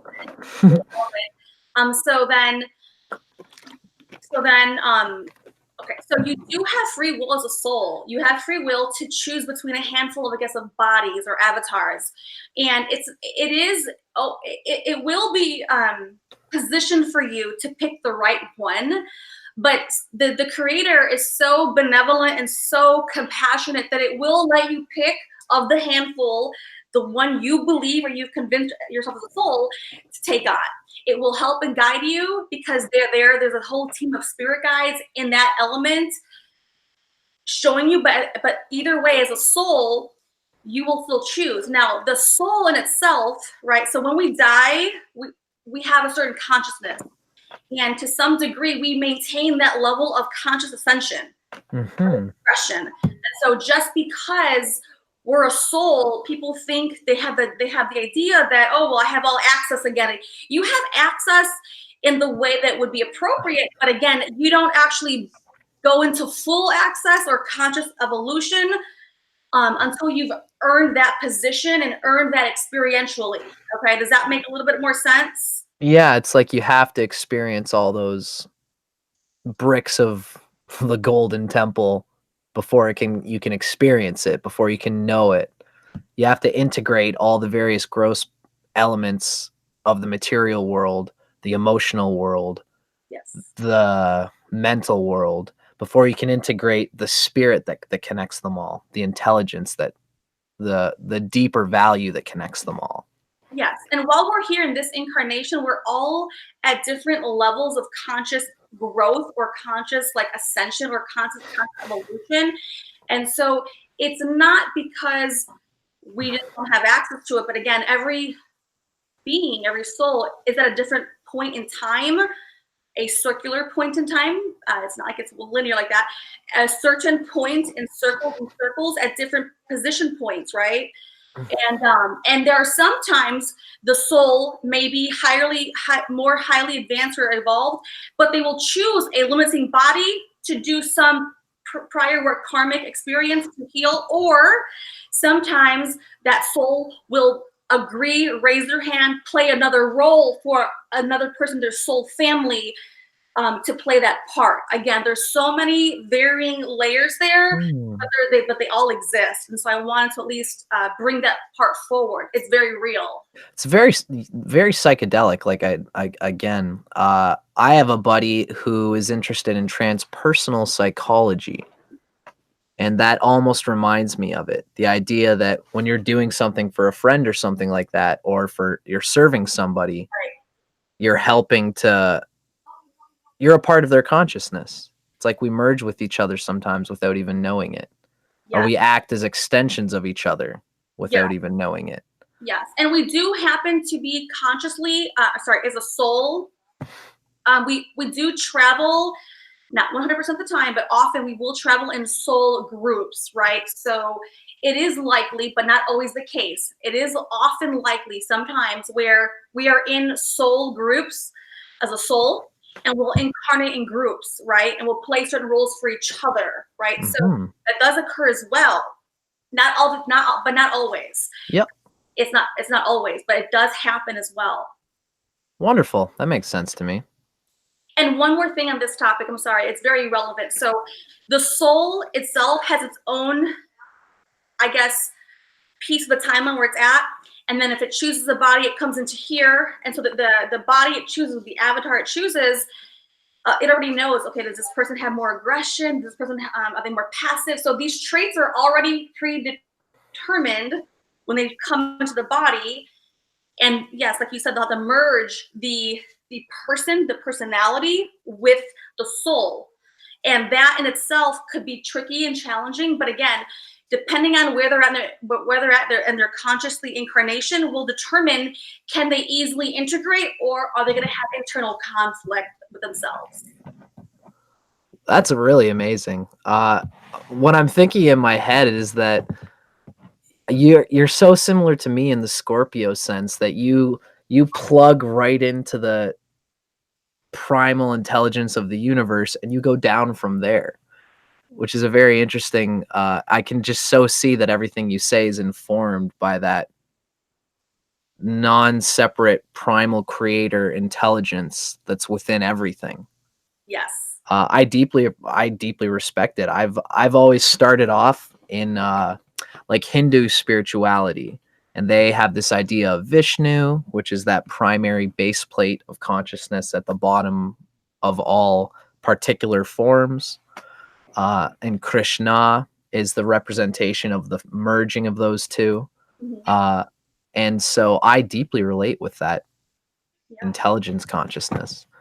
Unfortunately, I can see that my computer is just going so slow today. I don't know what to do about it. But I think, okay, what I figure I'll do is I'll work out once this session is done. I'll have to work out what's going on there. But as long as we can still hear each other, I'm hoping that's good enough for this particular interview. Seems to be the case. The audio is more important to me. So as long as we can hear each other, and I think that I'm right in flow. Excellent. Wonderful. I can feel that too, Katrina. Now, what I'm thinking in my head is that part of the reason I mentioned that is because I almost feel like you dove into the center of many of these questions that I'm going to be asking anyway, which is very awesome. We might just go and say, okay, here's question 2. Well, we've kind of already talked about it. This is this and this is this. Let's try question 3. I'm anticipating that's going to happen because you bleed into the core of reality in your answers right from the get-go, which is very cool. Now, would you like to move on to another question and see if we can? Okay, so one more thing about that component or that aspect. So certainly, while we're alive as our own identity here, that's why it is important to know the natal chart, because the more you can understand the body that you're inhabiting, the emotions that are associated and assigned with that personality. I'll use the word personality because I don't know what else to call it, the personality, because that natal chart, being born as Katrina on that date at that time, has this DNA and like genetic makeup. So the metaphysical blueprint. Yes. And so it is our responsibility, if we can see it from that viewpoint, to work through the challenges and the adversities of the personality, the body, the whole. So I don't want to use the word personality because it might limit or not have the same effect. The avatar has a personality, like a natal chart. It has more. There's emotions. It's very energetic, right? And so in life, while we're here, we have to work through like that element, that personality, but it's more than that. But yes, that persona, that whole, the mind, body, soul, that person, that makeup. Also, the soul itself has other assignments, right? That it has to work through too. So the body and the avatar and the experience, the personality has its own things to work through evolutionary while we're here in this incarnation. At the same time, the soul has its own agenda, right? They're not really separate because they blend, but yes, there's two elements there that must be worked upon while we're here alive in this body. And here, because our soul is this format and our body is here, and then we connect consciously through, we tap into consciousness as a whole umbrella to get deeper insight into bringing it all together in full integration. So does that make sense? Absolutely. I think you spoke to the dual within the non-dual and the non-dual within the dual. Yeah. I totally get where your consciousness is at there. That what I've been trying to build on in my head is a meeting place of the duality within this non-dual, like I said. And you express it very well. This idea that the like I'm thinking in my head, the ego complex that we all live through is something that has to stay afloat because the material reflects the spirit. So if your bank account is not in a place where you can survive, that's not just something in your wallet that's just this frivolous material thing. That's also a part of your spirit. Your spirit took on a personality which would be having financial struggles at this part in your life, right? So that's why I love that you express the sentiment that it's almost like the ego complex is this funny ship that is like an eight-sided platform.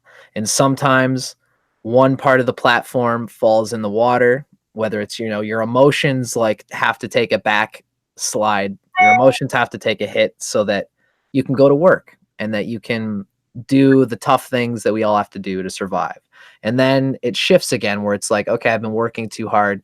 Now I have to start having a little bit more emotional quality in my life, a little bit more deep content. And, so the personality, the platform, the ego complex is fluid and it has to move in this way. But there is a blueprint there the whole time. Yes. Defining what is the best orientation towards action at every point of that platform's movement, of the ego complex's movement. Yes. And that's a great answer to the whole, our first question, which was that we're wondering, of course, there's hard times in life. There are challenges, and we want those challenges. The second question speaks to this even more. But it's important to not let the challenge of life drown out the heartfelt, even erotic peace, inner peace. That's the better place to go to, really.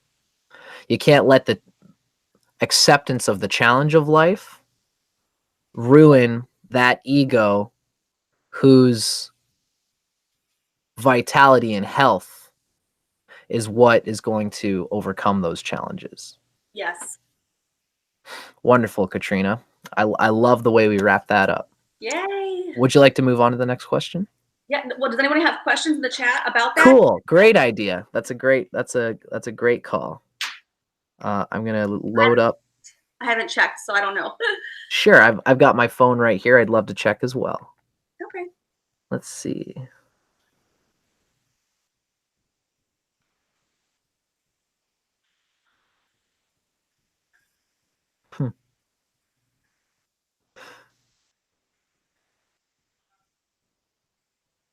Cool. Oh, I'm glad Julie looked up her signs.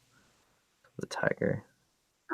And we can move on to the next question. I just wanted to make sure we check in because sometimes it's deep, deep discussions and conversations, and Absolutely. I'm glad that we can check on our phones every now and then and see if anybody has added anything in. As everyone is watching, you can always feel free to chime in and add to the conversation. Yes. This is a spiritual sort of channel after all, so it couldn't possibly be spiritual if the hosts are just the only part of it, Every element, every root in the tree has to do with the full spiritual tree that a channel like ours pertains to. Yeah. So, well done, Katrina. That was a lot of fun. I know this next question, like I said, is going to be very much kind of getting at the same thing. Maybe we can just hone in a little bit of the nature of this challenge that we've been talking about.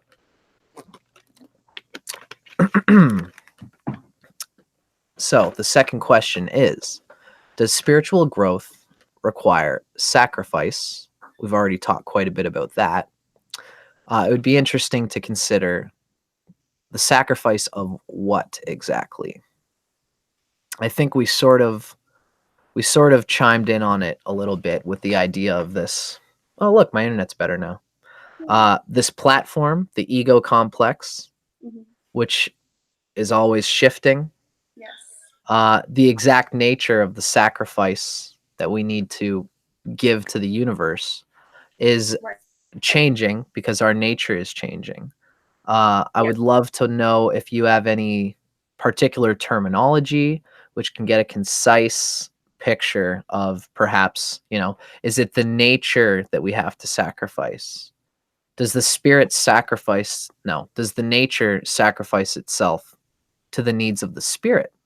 That's an interesting question. Wait, and when you say nature, just for context purposes, can you explain that? Yes, that's part of why I think it's an interesting question. I think nature is hard to define because we could say that we're spiritual in nature at our essence, right? When I say nature, I'm mostly referring in this context to the duality Okay. of the needs of the ego complex. Okay. Got it. Okay. Okay. Well, I do talk a lot about duality and non-duality, and cognitive dissonance a lot in Hmm. my videos. It's been an area that I've really delved deep into just over time. I've been fascinated with those concepts. In regards to that, so your question, does spiritual growth, does it require sacrifice as it relates to the duality concept? It's not an either or where a lot of Hmm. people get really fixated and stuck within. It's both. Yeah, totally. So it's a constant balancing and replenishing, and making sure you don't go too far to one extreme for too long, where you lose, touch with the wholeness of yourself. Wonderful. That's a perfect way to say it. It's the whole integrity of the whole energy field that allows us to take the abundance from those pools of self nature, which we've allowed to grow, and to take that abundant energy and resolve those complexes and dark parts of ourselves, which we have not had the experience in the past to be fully proficient with. Yes. Yes. Wonderful. That's a perfect way to describe our second question. I had a feeling like we would just chunk that one out. Uh, would you like to move on to the next one? Yes. Yes. Wonderful. I agree, Katrina. I think we chunked that one out pretty good. Uh, for anybody watching, we are going through the questions that we have kind of worked out a little bit beforehand. Oh, looks like there we go. Now, question 3 for our YouTube live stream. Which is more important?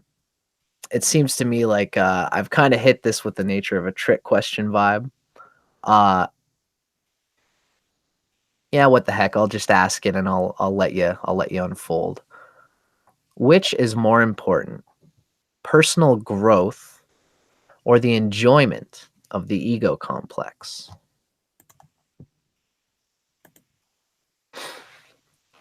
Which one's more important? Yes, It would be personal growth. you got it. It's an obvious question, right? I would love for you to speak to the nature of why it's obvious and your thoughts on the particular question. So comparing it to the ego piece. Yeah. So what I'm trying to speak to here is that it is important to enjoy the ego. Yes. It's a part of our personal growth. Yes.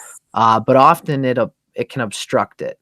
Yes. Just like the challenge, the sacrifice of the second question Yes. can often get in the way of important enjoyment of the ego. Right. Now, a lot of people tend to find that you could speak for either or. Uh, but personal growth, I guess, is an interesting one. So, I deeply understand what you mean when you say that the way personal growth is worded, it's really going to bring you more enrichment and enjoyment of the ego complex in the long run.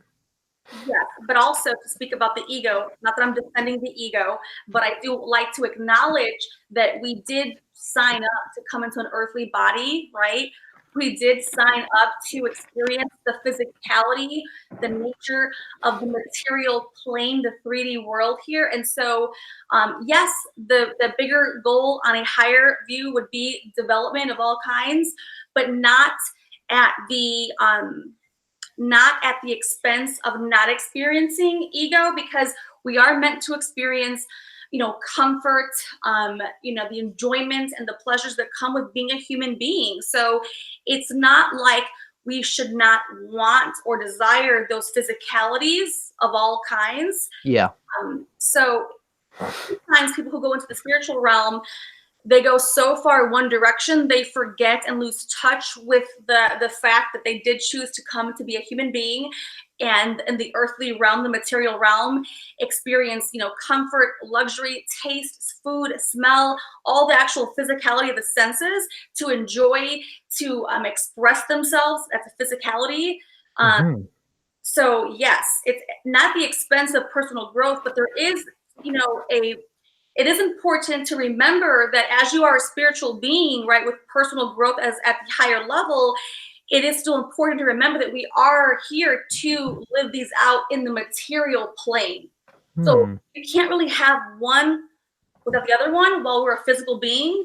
So you can't just say, well, I just don't want to give the ego. The ego's going to always be there no matter what we do to it's going to always be present, but it's how we work through the ego here that's like the agenda. Yes. In fact, like, I think that personal growth, it kind of implies the proper understanding of the ego complex, because I find that in spirituality, it's so easy for people to consider uh, the ego as something to try to get away from. Right. I think most people are trying to run away from the idea that you're allowed to enjoy. Yes. You're allowed to be in bliss. You're allowed to enjoy the pleasure of the senses. Yes. Uh, including sexuality, yep. including luxury, including food. So it is important to still experience, indulging in these elements without letting one or something take over yourself. You got it. You got it. I mean, there are certain holistic laws that are like universal, like eating foods that don't have too much saturated fats, for example. Like that's I don't know, health. My point is like health things. Yeah. There are certain things that you can ingest in your body that are foods which are closer to the vital prana, the emerging pure energy coming from seeds in plants and such. These are examples of things that anybody can do Yes. universally to help purify the ego complex in order to let the desires and will of the spirit come through much more easily. Yes, and I feel like it's common to imagine, like with food or these things that we call it indulgences, but even like sex, experiencing sexual experiences, having food, even alcohol. It's not about, oh, you can't have those things, or it's a shame on you to experience or desire that, because that is really not the case. And I feel a lot of people who are on the spiritual side, they want to separate themselves from these earthly material worldly experiences, and that's really not the way to approach it, because then you're not really, why even come here on earth if you weren't going to be with those elements? It would decide the purpose. I do agree, although I will say that some people have the karma for it. Yeah. I think that it's kind of like there are a lot of people who just come on the planet very developed, and for whom severe spiritual austerities, they have the capacity to do it in a way that's actually very growth promoting, even more growth promoting than drinking alcohol or the enjoyment of sex and the flesh and all these things. There are people who are called for that, and they can get a lot out of it. There's a very deep door of optimistic, positive growth that can come from detaching oneself from the enjoyment of the senses. Yes. That can come. Yes, and I don't mean that you can't get that. So I do agree. There is that detaching What I was just saying is that if you only detach and you never come back, then you've lost touch. Yes, especially when it comes to love. Love, I think, is a very important connector. I could lose the wine, I could lose the chocolate, I wouldn't like to, but I couldn't lose the willingness to actually fuse with another person's heart.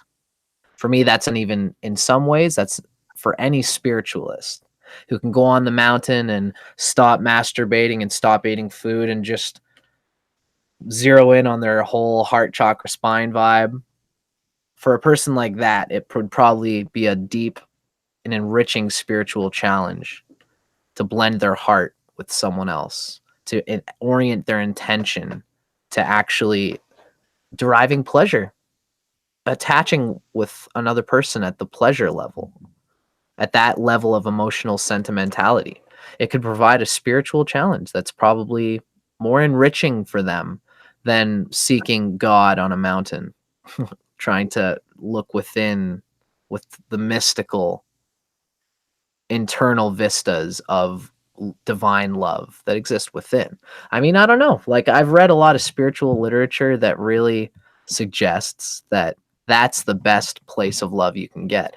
But I think that that's something to do after the Indian Hindu culture suggests that you should have a family at some point in your life, get that nut out and then like enjoy it and enjoy the flesh of a woman or a man or of the lovers because it's beautiful. And if your mind has expressed those desires on the natural level that are human and that are natural, uh, once you get to be about 50, 60 years old, that's when these people in the Hindu culture are recommended to let go a little bit of the family life, become like a sannyasin, start detaching from the pleasures of the senses, and get that rich experience of the inner vistas of the divine connection to the self without the annoying thoughts of wanting to masturbate or like all those things that everybody carries. If you get that out at the right age, you'll be able to enjoy the fine wine of the divine connection within without getting obstructed by these desires that you didn't take advantage of while you're a young hot stud. Yes, no, I agree with you there, and I agree with the concept about how in those religions I guess there's usually an age range or an age approximation. And one thing I do talk about on my YouTube channel regarding this concept is that it doesn't really have to take place at like the what I would call the mid-crisis level or that age of where we find ourselves, trying to like rediscover, redefine, and really reunite with what is the bigger purpose of life? Why are we really here? Because in life we live, we're in this world, we're here, we have all these social constructs that have taken place, and then we start a family, and then your head is down, you're working, you're diligently trying to create and provide for your family, right? It's not until you're about 50 years old that you pick your head up and you're like, oh my God, where have I been? Where is my meaning of life?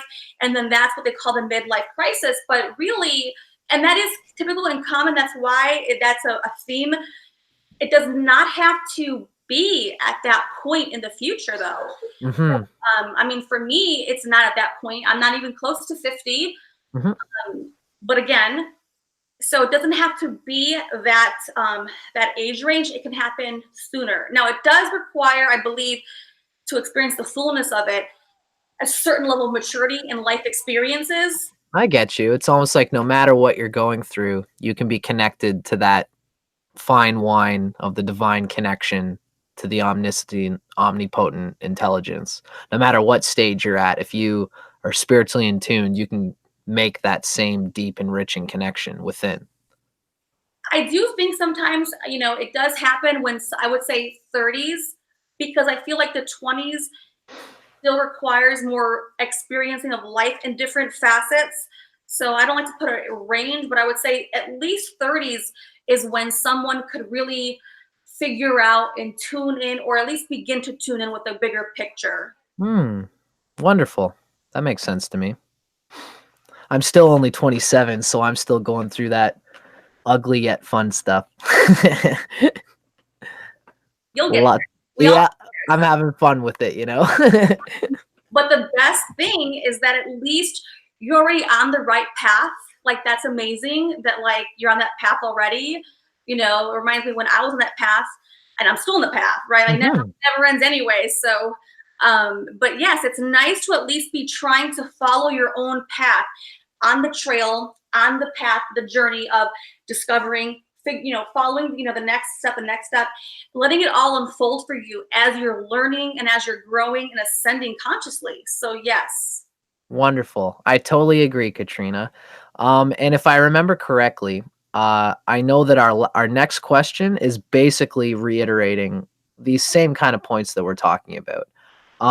So for the sake of it, I'm gonna bump us into our next question, which is just gonna be continuing the same train of thought. Do you agree with that?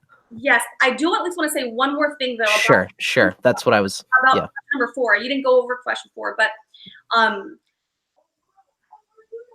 so in life, yes, we are to follow our bliss, follow our joy as we, still are showing up as a responsible adult, like paying our bills, going to work, providing for your family. At the same time, whether it happens when you're 50, you have that midlife crisis, or if it happens earlier in your life, like me, right? Then you realize that there's a contribution that we are to make that's beyond ourself, beyond our survival, beyond paying the bills, beyond providing for your family. And that contribution feels like all kinds of things to go over your question was usefulness, right? So it is Yeah. not enjoyment, it is on the bliss, on the bigger picture. And then of course, there is a sense of contribution that humanity as individuals we are to make at one point in our journey. So I want to at least touch upon that. Yeah, totally. You got it, Katrina. That's like a perfect segue into the question itself. That usefulness, like this is a very old philosophical question. The Greeks have pondered about it. So have the Chinese philosophers. Like every philosophical tradition has dealt with this particular question. So maybe we'll get it going just so we can see it directly. The question is, which more accurately describes the meaning of life? Enjoyment or usefulness? It's definitely a classical old question. Uh, there are many, if I'm trying to think of many mythoses that describe this sort of journey. The one that comes to my mind is an old story called Sisyphus. Sisyphus's boulder. What it is that sometime in like 6,000 BC or whatever, there was a man, there was some person, it may be a god, who was condemned. They had to get punished in a certain way, but it was a purifying punishment. It's kind of a metaphor for everybody, of course. It's like we have a pure primal creator spirit. For some reason, this has to go into this certain deluge. And this is the nature of this deluge, is the material world where Sisyphus is bound for eternity to roll this boulder up a hill. It's this big boulder, and he has to lift and he has to push with all the material that he is. Somehow, he has to take what he is, take the object in front of him, push it up this hill. Use all of his muscles, all of his vigor, all of his energy field, all of his holistic health, whatever keeps the ego complex in a mode of thriving that gets that boulder up that hill. He pushes it all the way up, and as the story goes, this is the nature of his punishment. He has to watch as that boulder rolls back downhill. And then the gods say, energy is, movement does not ever stop. Get your ass down and roll it up the hill again. Yeah. And then Sisyphus is bound to go back down the hill, and he has to push that boulder up again.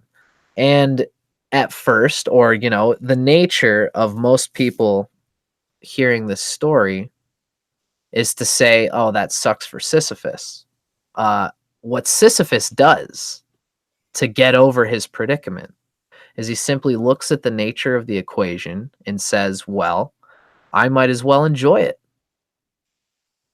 Yeah. I'm here rolling this boulder pointlessly up this hill. The gods have condemned me to this pointless climbing into a corporate ladder, this pointless starting a family. Everyone's going to die at the end of it. It's like a Shakespeare play. We all know. We've listened to this whole play of Hamlet and all these things, and everyone at the end of the play dies. Same thing with your life. This is kind of my Scorpio consciousness coming through. Everything is going to, in the material world at least, dissolve. And it just like there's an old poem too. Dang, I think it's the name of his like Nesrudim or something like that. It's an old poem where the narrator finds this post in the middle of a desert, and the post says, "Here lies the kingdom of Nesrudim. Bow down and behold my greatness." And then the poem says, as he looked over the horizon, there was nothing but a clear expanse of dust. Some king from thousands of years ago had this great kingdom, and now it's been dissolved into nothing. Yes. Yes. And the whole point is that Sisyphus, noticing the nature of the predicament, the pointlessness of the material world, finds a heartfelt enjoyment and connection to this ridiculous situation that he's found himself in. And therefore, there's a quantum internal energy evolution, which makes the nihilism of the material world full of purpose and not pointless. Right. Yes.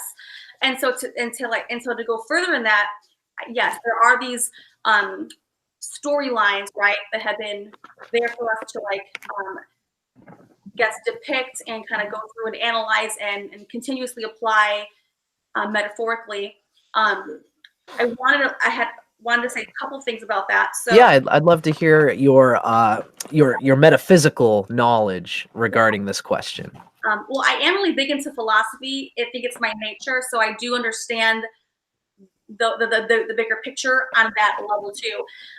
So sometimes philosophy and these concepts, these storylines were created because, again, it's all about the person's consciousness who created the storyline, like the one you just depicted, where they were and how they saw it. But and those concepts still could be applied, but it doesn't necessarily mean they had the highest level of consciousness to really give the full story. So while that story is a story that people have understood to apply to this life, this experience, there's elements that I would say I partly don't agree with because cool. It's only one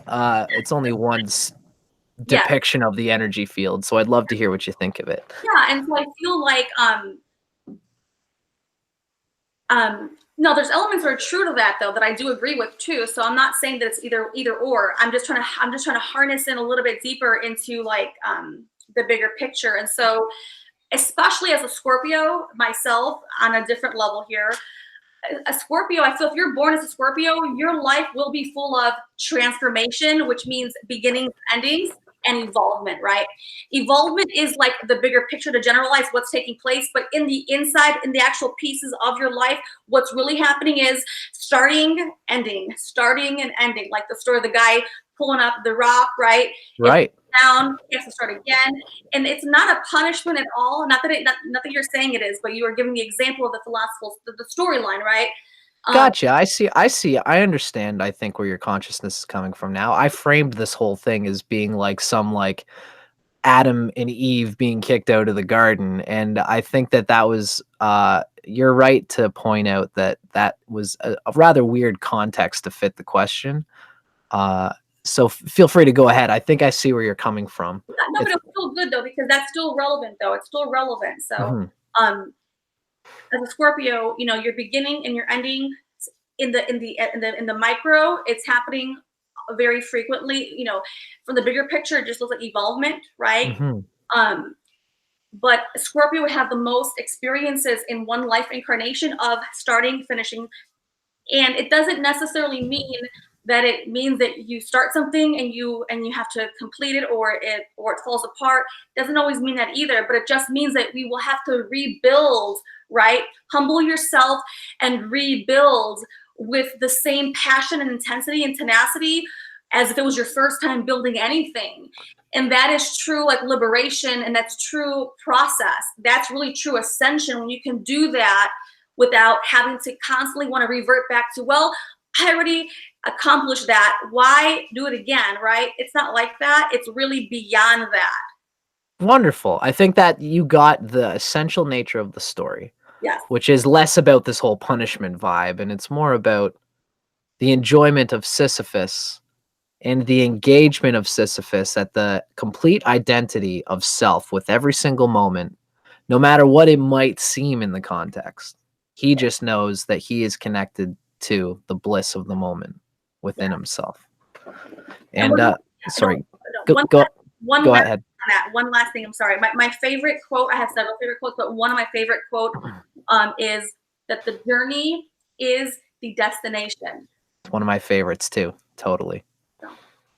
Yeah, that's a perfect way to say it. And that really does get a good, that's a really good way of wrapping out our question number 4, which was, what's the meaning of life? Is it about enjoyment or usefulness? The truth is that phrase, the journey is the destination. It doesn't, you could switch it around too, and you could say the destination is the journey. It's better not to put either one at a higher rank, because it's the same. It's one. It is oneness. Yes. It's one experience of the enjoyment and the challenge at the same time. They enrich each other, just like the yin and yang enrich each other. Yes. Very good, Katrina. I'm astounded by the way that you can just totally latch on to the nature of the content of consciousness that I'm trying to get at here. I deeply appreciate that. I'm still excited. Like, I'm still fully engaged here. Like, I'm excited. Yeah, it's so fun talking with you about this stuff. I love it. I don't really have that many people to talk about it to, so I really don't mind it at all. My pleasure, darling. I enjoy it equally as much as well. I'm really getting a lot out of it. Now, we talked at the beginning about I'm looking at my clock, and we're getting to be about past midnight where I am. Okay. I think we started around do we start around 10? I don't know. I think we started around 10. So what I'm thinking, Katrina, is that maybe we could hack at one more question. Okay. I would particularly this one, question number 5, if you remember it. I was dying to ask. I would love to hear your perspective on this, because you have such a strong metaphysical and spiritual awareness and consciousness. You have a way of insisting on the spirit guides, the primal creator intelligence, the agencies of awareness that are so manifold, which make us up at every moment. Yes. You have such a strong conception of that and of it being in every moment. I would love to know your answer to the following question. Is there anything else you'd like to speak to on the last question before we move on? No, I do want to ask if I could just get some more of my Sprite again, though. Of course. Thank you for asking. I'm excited about number 5. I do know what the question is. Cool. We'll leave it on a cliffhanger. Take your time, darling. You get your Sprite and be comfortable, and I'll look at some questions. Okay.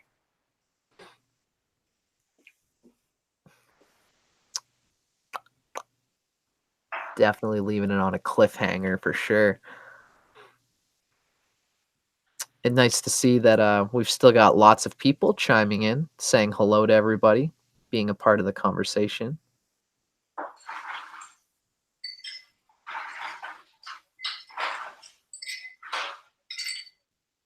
Cool. Right on. This turned out to be a wonderful session, folks. I had a feeling it would go about this late, I think we started around 10 or quarter after 10 in my time.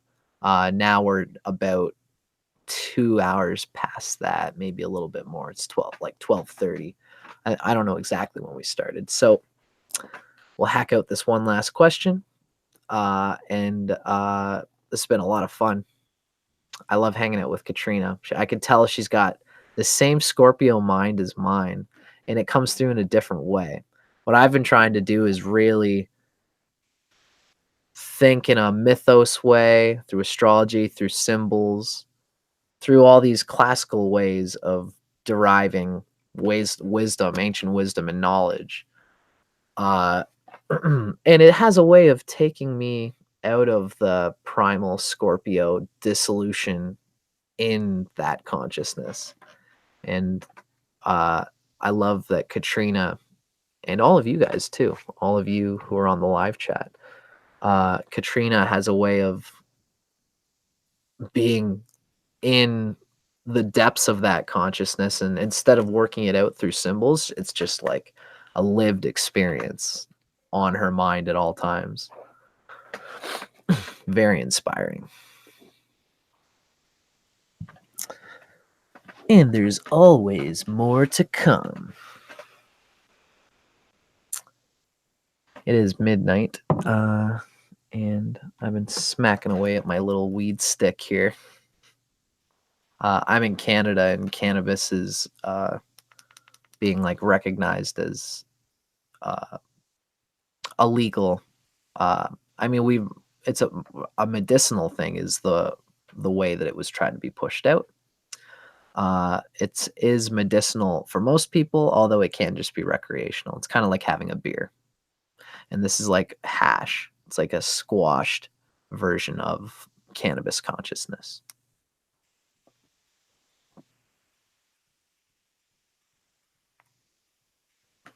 With technology these days, they've made it so you can like vaporize your weed in this little funky pen thing. Vaporizing takes out a lot of the resin and gunk and a lot of the stuff we usually associate with smoking.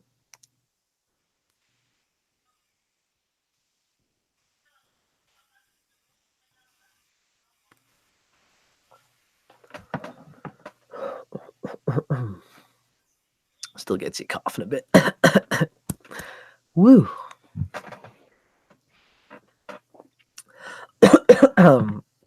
Sean has asked, are you an indica or a sativa man? Usually an indica guy, actually. I've spent a lot of time just going out into forests.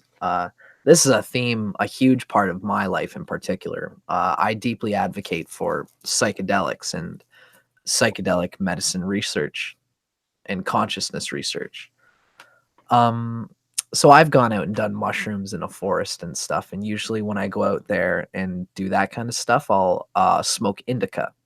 It gets me deeply into my body. It's very calming, and the calming influence can be good for when you're on mushrooms and you're like, blah, and you're really in it. This is actually a sativa, though. Sativa kind of gets your mind going without like blah, sapping you out like the indica does.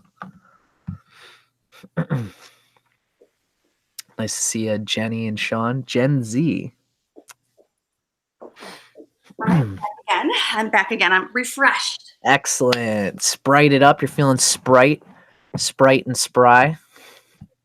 Sprite. Excellent. Okay, Katrina. We left on a cliffhanger. We've built up to this particular next question. I'm just going to smash it out here. Okay. The nature of our next question in this series is, this will be our last question for tonight.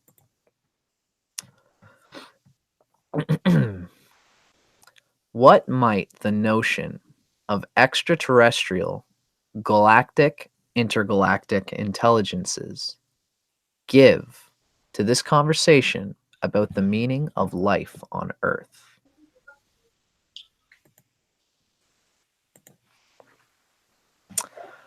This is a topic of mine that I always take a huge interest in, especially as a spiritual person.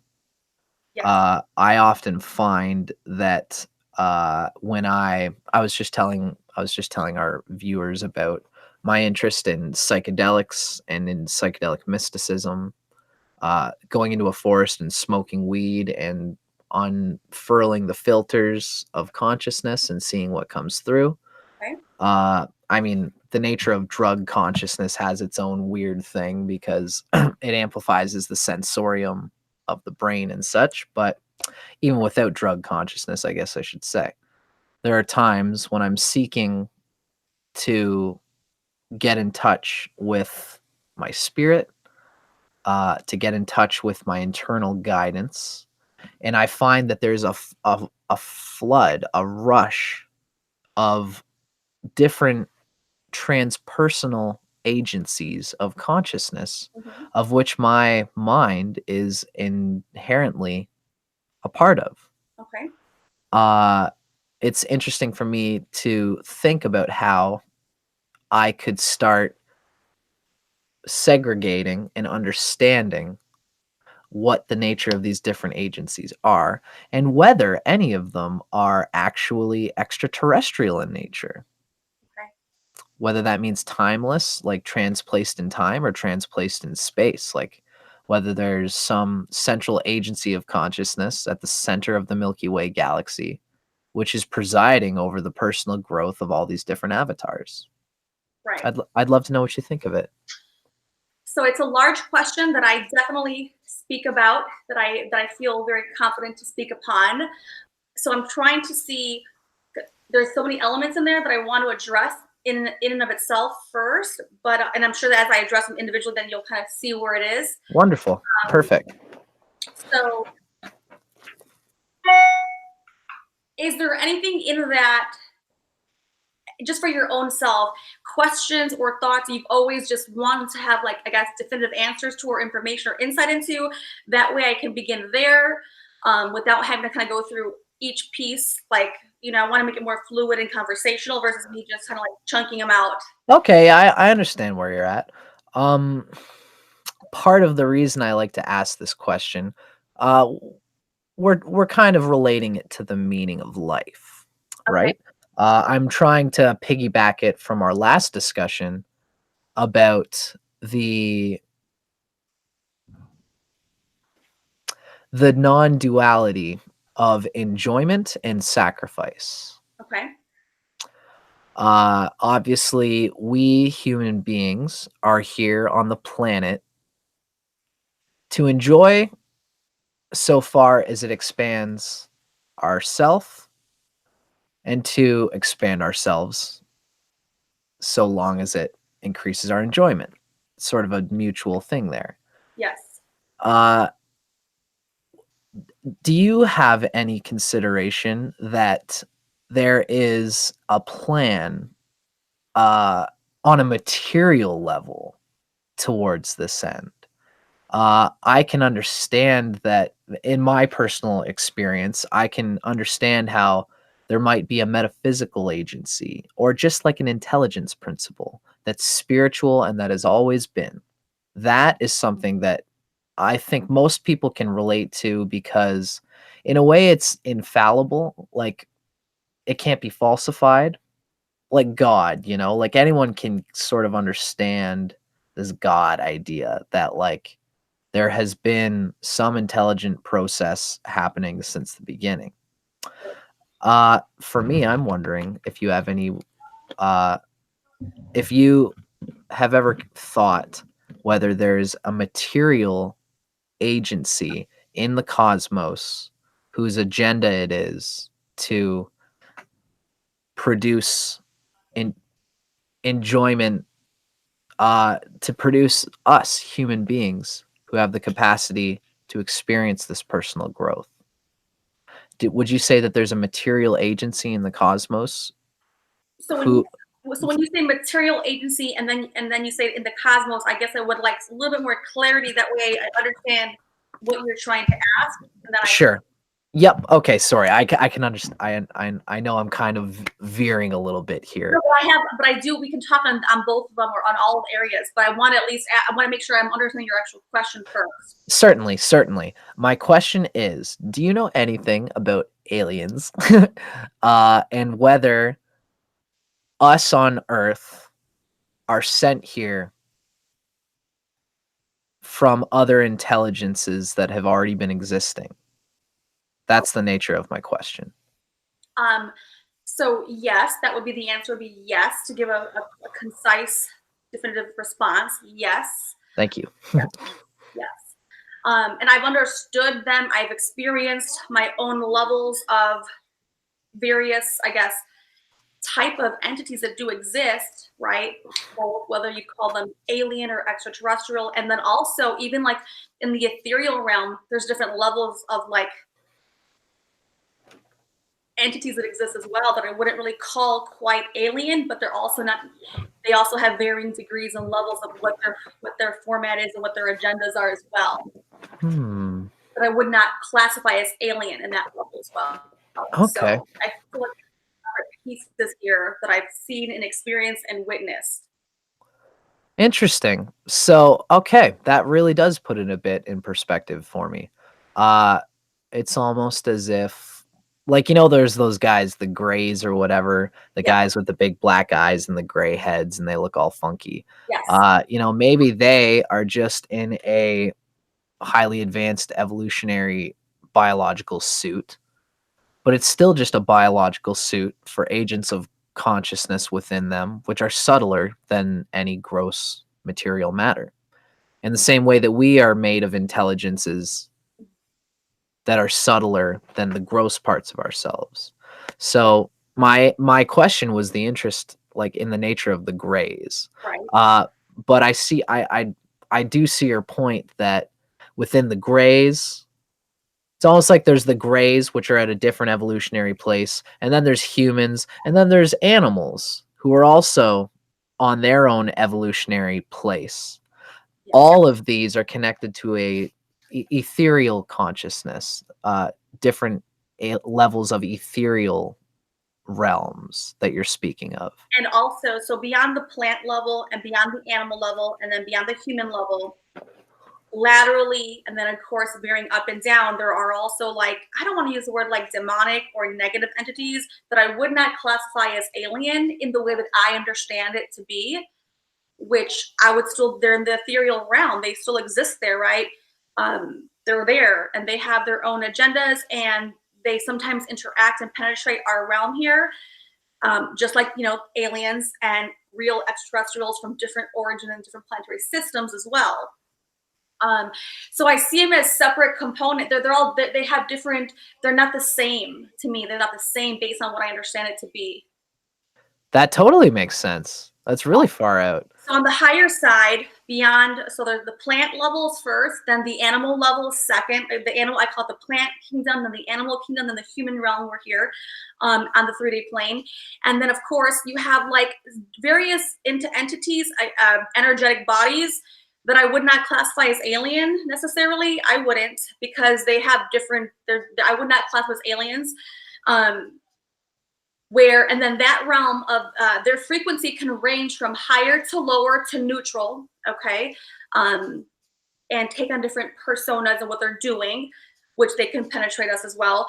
And then of course, higher than that, you've got spirit guides, you've got the archangels, and you do have the ascended masters as well, that also in the higher level frequency bandwidth of spiritual and I guess ethereal entities. So they all play in this like ethereal realm, right? That's amazing. So that's how I understand it to be. That's what I've experienced. That really speaks to like the Vedic Hindu thing again. I know I always bring the Hindu thing into it, but I totally get it. It's devas and asuras. The devas they're almost like aspects of self, that primary creator intelligence. Angels, archons, like you said, these different parts of the spirit, Yes, are closer to the spirit and to the integral, holistic intelligence. yeah. And I guess that there are, we would call them asuras, demons, negative clusters of energetic vibration that are just there as a part of the contrast of black and white in the material universe. That's a very interesting distinction.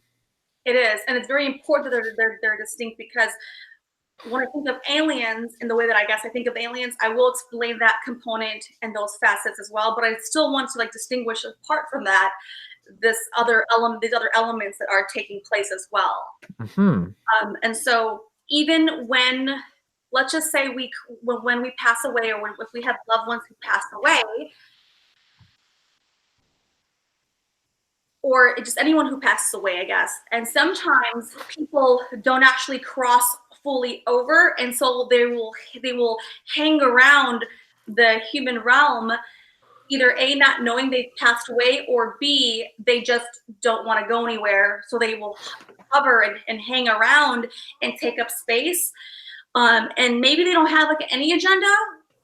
But whether they have a positive one or a negative one or neutral, either way, you don't really want to engage with them because they are going to take up space and latch onto your energetic body, your auric field. So, but they do exist as well, and they're neutral. So like if someone dies, it doesn't mean they were a good person or a bad person. They're still hovering in this realm where they need to move forward, right? Yeah. That way they can go back and grow and ascend and heal whatever they need to do. So hovering and staying is not the best thing. And so either they're neutral, either way, you still so that is another element, right, that takes place in the ethereal realm that interacts and penetrates with us.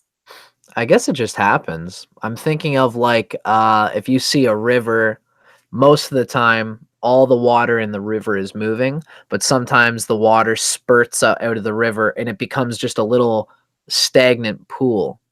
And that stagnant pool doesn't get to flow. And when water doesn't flow, it gets moldy and gross or whatever. It just happens sometimes, and it's the nature of the river of consciousness.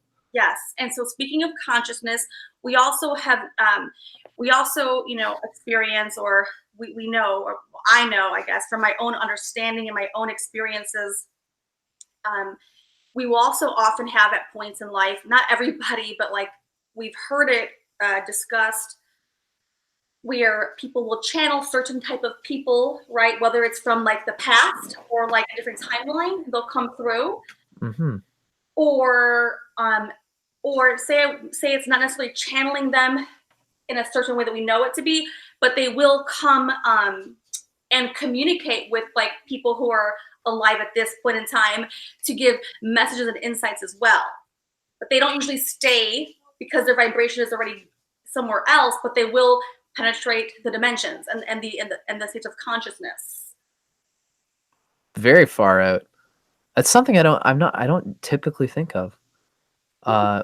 My whole Scorpio thing is about like sublimating my own sense of self because I'm so focused on that. I don't tend to think about ghosts or disincarnate entities or these sorts of things. So I'm fascinated to talk with you about it now. Yes. Especially, Yeah, sorry. No. I was just thinking in the context of extraterrestrial consciousness. Yes. And even this idea that there is some central agency which produces suns and planets that float around the sun in order to create chakra. Like I often think that the planets revolving around the sun almost reflect the chakras. It almost makes you think that this solar system has been cosmically devised by an intelligent engineer, again, at like the center of the Milky Way galaxy or whatever else. Yes. And so I will go into that element, I guess, of the extraterrestrials. Sure. So, and that's why sometimes I say they're separate, because I feel like for me they are. From my understanding, my interpretation, and my experience with it, I feel like it's so. When it comes to like divine source creator, that is of the highest level. They even were the ones who, even if they have, that's the creator. That's the top creator. So of course, aliens and stuff will fall underneath that platform as well. They will, because it's still, to me, one creator, completely one creator, one divine, benevolent, loving, energetic experience. And I've been there before, so I definitely know I know it to be true. And there is like a school up there where there are leaders, but not like hierarchy like how we know it today, but I use it as an example for conceptual purposes for people to kind of understand theoretically, conceptually, what it does look like up there. So it is, so when you go back, not when you go back, but when you die and you leave the body and you go into the other realm again, you go through a healing process. They take you through the process. You have guides and mentors, and you're back into, I guess, the school or the pool, you know. Interesting. Now the aliens, they still come from the same source, the top source, but they're not really functioning in the way that I've seen it go from where I've interacted with and understand it to be the way it is. Now, when it comes to different alien races and different alien forms, there are varying, I guess, different kind of, I guess, I would call like classifications, just like how we are a human species in our way of understanding it to be. There's also species and entities in their own format and fashion as well. I totally get it. Like, something I've often thought about is that there are probably extraterrestrial agendas meeting on planet Earth. You know, like when you think about, for example, the thought that like when you see a capitalist billboard for like KFC at the front of your town, you're seeing a capital gain venture that is coming from some fat cat who works for KFC, and that could be like an agency from the Pleiades or something like that. And then like you go and like see another one for like McDonald's, and that's a whole different marketer for coming from like, you know, Sirius X9 or something like that, like a whole different plant, a whole different galactic agency. This is something that I often think about. Yes, but to bring more, I guess, detailed context to that. Thank you, I appreciate that. I'm just throwing shit out there. Yeah, no. I get the concept that you're saying for sure. Okay, so let me back up a little bit further and say this. So Earth, like our planet, is in a particular zone in the bigger picture, I guess, like the Milky Way. We're like in that Goldilocks zone. So imagine being in physical Earth, right? And everyone goes to such and such destination, right? And there's like, you know, we call them over here like a Buc-ee's. I don't know if you guys have them anywhere else, but it's like, oh, if you can find a Buc-ee's, you know, you always stop there before you go for the rest of the journey, because that place has the cleanest restrooms. It has a wide variety of things that you would need. Not like a toll pass, but it is like a frequent stop for people, no matter where you're coming from, north, south, east, west.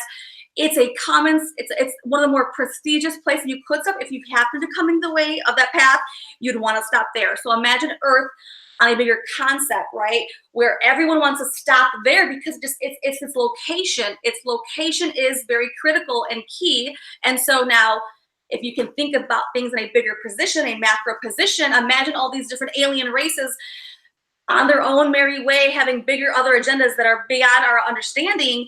And they always stop at Earth because they see it. They're like, oh, you know what? This is a very prime place to seed Earth with our DNA or our pieces to create hybrids and to create our people there. So that when we go to so-and-so's house, we at least have some key players that have our back, that have our best interest at hand. And so that's what takes place on an extraterrestrial level, given where Earth is located. Does that make sense? That totally does. It's just super psychedelic to think about. And what I think about in my head is that in the same way that different countries, different nations, and different races all have cultural backgrounds, they eat different foods of different colors, they interact with different animal spirits, and they all have different wisdoms to bring to the global perspective. In the same way, maybe these aliens are, I mean, like, you know, I'm I'm interested to know whether you know about like warring alien factions or anything like that. Uh, I'm inclined to think in my head that Earth is at war, so maybe this is kind of happening. But what I wanted to suggest is that like maybe all these alien intelligences are aware that they have to kind of work together in order to subsist in a this is my peaceful hippie consciousness talking. I don't know. I might not expect that this is the way it's going to be, but the Aquarian New Age hippie in me is thinking that the many pieces are going to make the individual pieces work better. And aliens being intelligent, if they are at some layer of intelligence, maybe they are aware that they work best with each other.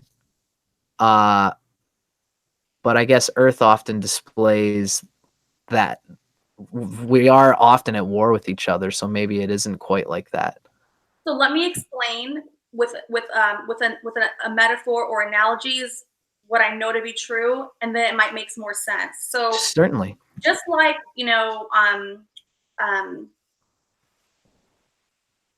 just like in any race or gender or ethnicity or location or region of the earth, you have all kinds of people from that either element or that gender or that component or that makeup, right? You will always have good people, bad people, and people who are just in it, right? Mm-hmm. And that's the same concept. It applies to the alien races, the alien forces, because whether they're the Pleiades or anything else, either the Arcturians, there's going to be good and bad and neutral of this of even those alien force races, and they may begin on a good foot, but again, just like we as human beings can be led in the wrong path, they can too. So just because they're not as familiar to us as we are to them, it doesn't put them more evolved than we are. They may have different kind of set of intelligence that are different from ours, but it does not mean that they're more consciously evolved in the levels that we would imagine to be. So sometimes we want to give them too much credit, but that's not the case. Imagine humanity as one species, right? We can't pull together. We still have people, Democrat, Republican at odds. We're going to still have people who are in corporate America, good and bad industries. All industries are going to have its dilemma, its concepts. So it's not about are they good or is it bad? It's not even about are we make it work. They're just going to exist, like social constructs will always persist. So it's not important to focus on who are they, why are they here, what is their agenda. That's irrelevant. Just like how in today's world on Earth, you got the social systems that are set up in place, government, political, education. We can try to evolve it, but our mission as individuals is not to radicalize those pieces. That's just not what we're here for. So I hope that kind of puts into a bigger perspective. Totally. You've got a very, I think a much more mature and time-tested perspective on what exactly it is that I'm talking about here. It makes much more sense. I totally understand where you're at. Like I'm almost inclined to think at some like it's like a Chinese philosophy in me. The Chinese go by the five-pointed star, and the five elements are constantly burning each other. Fire melts metal, but metal cuts wood, but wood saps earth, and earth blocks water, and all of these conflicts are happening at the same time, and they actually enrich each other. So in the same way, I mean, at one level it kind of says something interesting about human politics, because there's probably more engaging the theater and drama and politics at the human level than just the material world, obviously. Yeah. I'm also thinking of how interesting it is to think that maybe in the same way that it's often been considered in history that I'll put what I'm trying to say this way. I have a brother, and I love him very dearly. I actually do. We're good friends. We hardly ever get into conflicts. but we do, because we're humans. And sometimes I want to do something. We're in a band together, actually. And there's sometimes when I have an idea for something and he has an idea for something, and conflict arises.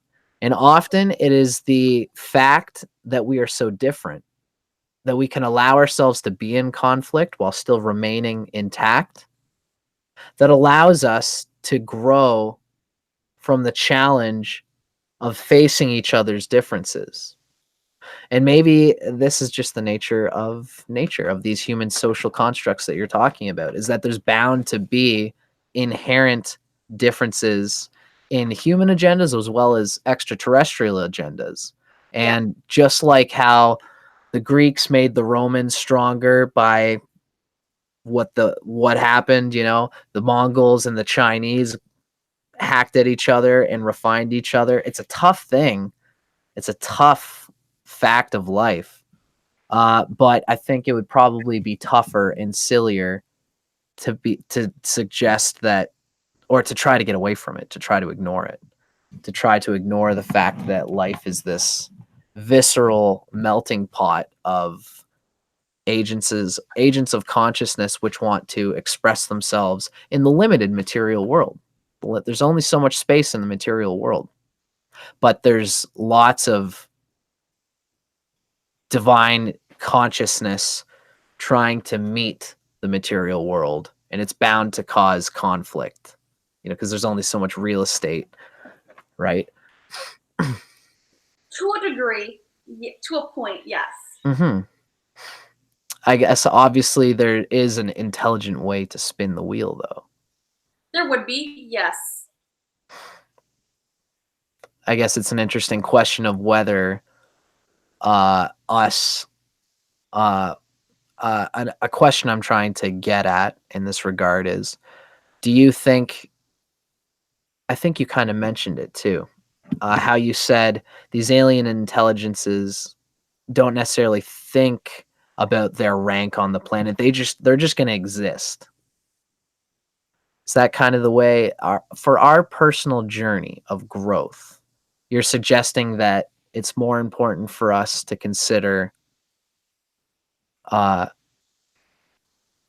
we can involve ourselves in the social flux. Okay, so yes, as a human being from Earth, right? Even if we believe that we are hybrid XYZ, right? Yeah. Okay. I'm not saying it's not relevant, but really it's not relevant. And I'm not trying to minimize or diminish where some people feel they have Arcturian, Pleiadians. Yeah. Interesting. The point is that it's really not really relevant. Just like you'd say, well, I'm a female, I'm half Italian, I'm half Hispanic. That's great. And I get to bring forth those traits, right, in this experience. But that is really not the point, because there's more, right?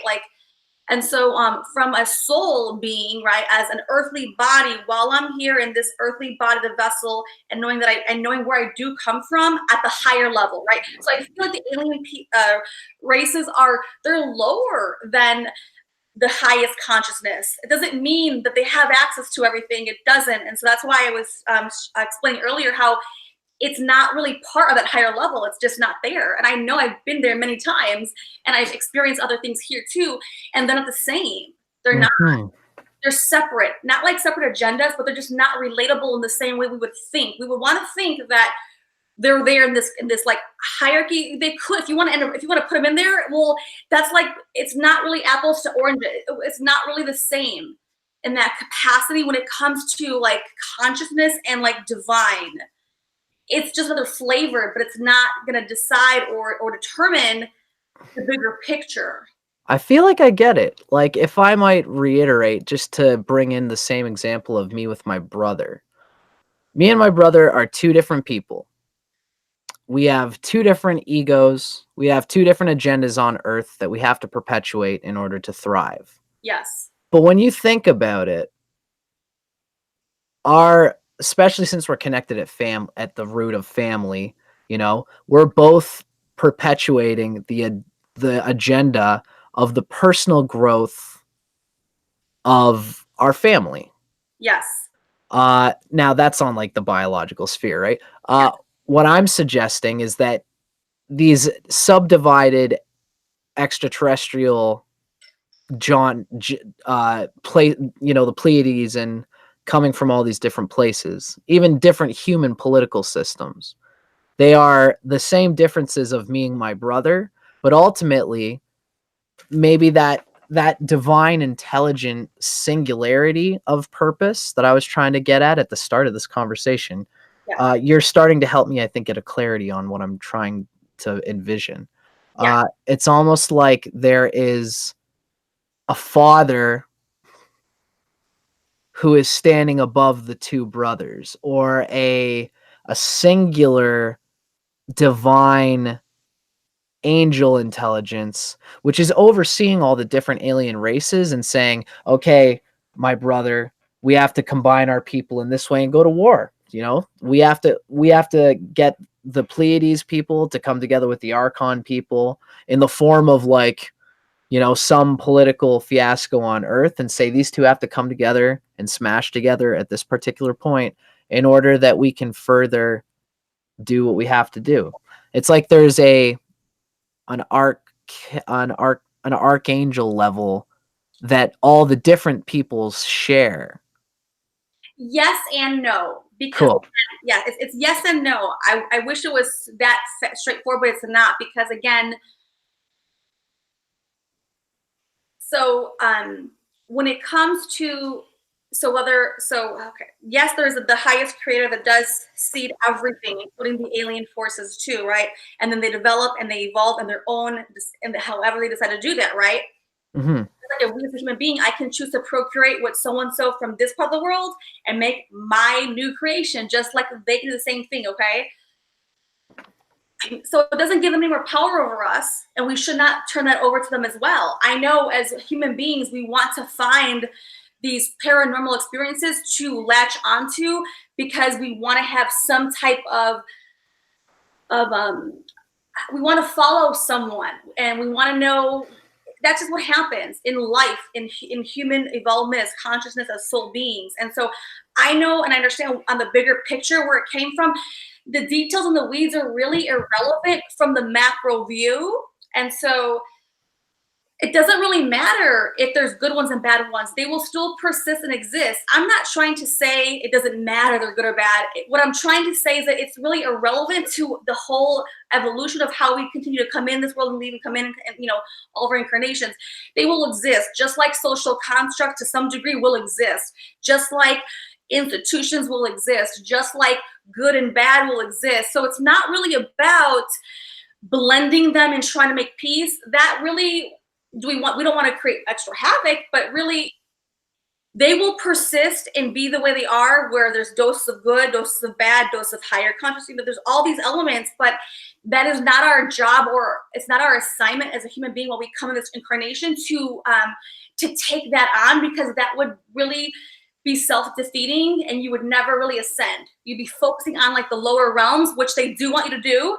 So they do want you. When I say they want you, the powers that are in play at this point of time, governing, social, they govern the social constructs, and they exist for a very definite purpose. There's a reason why they exist, but you don't want to get caught up in trying to redefine the social constructs. The best way for true conscious evolvement as a soul, as ascension, is to understand they're there, whether it's good or bad, or the education system, the political system, government, society, and again, the era we come into. So right now we're in the digital age, right? So all of these components are layering and layering just to give it flavor. It is not for us to try and dissect or work into the origins of why we got here. Like when I say that, like, it's not important to really be fixated on religion or philosophy or science or any of those components, because that will take you out of the game from the higher position. Of course, people have interests and hobbies, and they will pursue it in their own, in their own manner, which is totally okay too. But again, if you find yourself so fixated on this one component, then you've taken yourself out of the bigger picture, out of the real game. And now you're actually delaying your own growth as a soul, because these will still persist, exist, and it's up to us to work within what's already there for us to work within. Because we knew we came here as a soul. Remember from the very first question, we came to Earth with this body. I chose to be Katrina. I chose to be a female. These parents. I chose to be born in Chicago. I would move to Texas. I chose the era, the era and timeline would come into the body, right? Knowing to be the digital experience and all these pieces. So it's already set in stone. I would face the varying pieces. So to fight them is the same concept to fight a physical ailment in your body. Yeah. So it doesn't help you. I mean, it's good to know, but then again, it's applying what you know to practicality so you can actually attain true ascension. Wonderful. I totally get it. That's a really I know I keep saying that, but this is just such a psychedelic topic. I'm inclined to suggest like one part of me could even see the interest of I get the point. If you were focusing on this alien entity, the procreation and the progeny of your alien race, if you found out that you were a Pleiades person and you tried to stick to that, you're really looking on a lower layer of intention. It's an ego grasping. What I'm interested in, though, I think to just round out what you're saying, is that obviously there will be those who are called to political agendas. For example, for someone who was in the early parts of the feminist movement, where women were being deeply oppressed by men, and it was like an unconscious thing that humanity was sort of doing. A woman like that was an almost probably an extraterrestrially placed social structure that was there, that we could say it wasn't our we could look at that as an egoic lower level dimension of something that we have to change. Right. But if such a feminist took it upon themselves not to do it for the sake of doing it, not for the sake of like my ego wants this feminism thing, but if instead that person found spiritual transcendence by fighting the resistance in themselves to ignore this social need, they could take it upon themselves to consider it a spiritual aspiration, which is what really counts, obviously. These alien agendas are here. These political agendas are here. These social differences are here. If we take it upon ourselves to engage with these politics from the level of the ego, to make ourselves look greater than the other parts, then it's a self-defeating demonic sort of complex.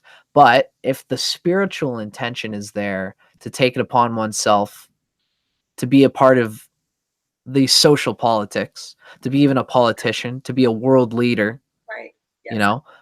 These could be things which are doorways, are almost even they're made in the material world by these extraterrestrials so that someone who is called to be a politician and actually do better for the world and transform themselves in the process, they can do that as a spiritual intention, right?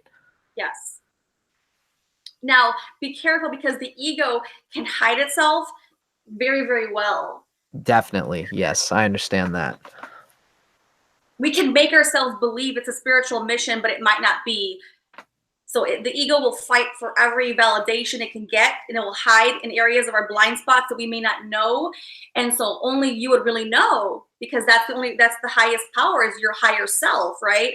And so, yes, if it's not for ego and you really feel that's your passion and your call to this earth in this capacity, then yes, absolutely pursue that. Okay. Right. Now, don't forget that we come into an incarnation at a timeline, an era, right? So it's always going to be, make sure it's matching up to the era that we chose to be here, right? We're not going to have any Mother Teresa's come through right now because we're not in that timeline of era. Yeah, for sure.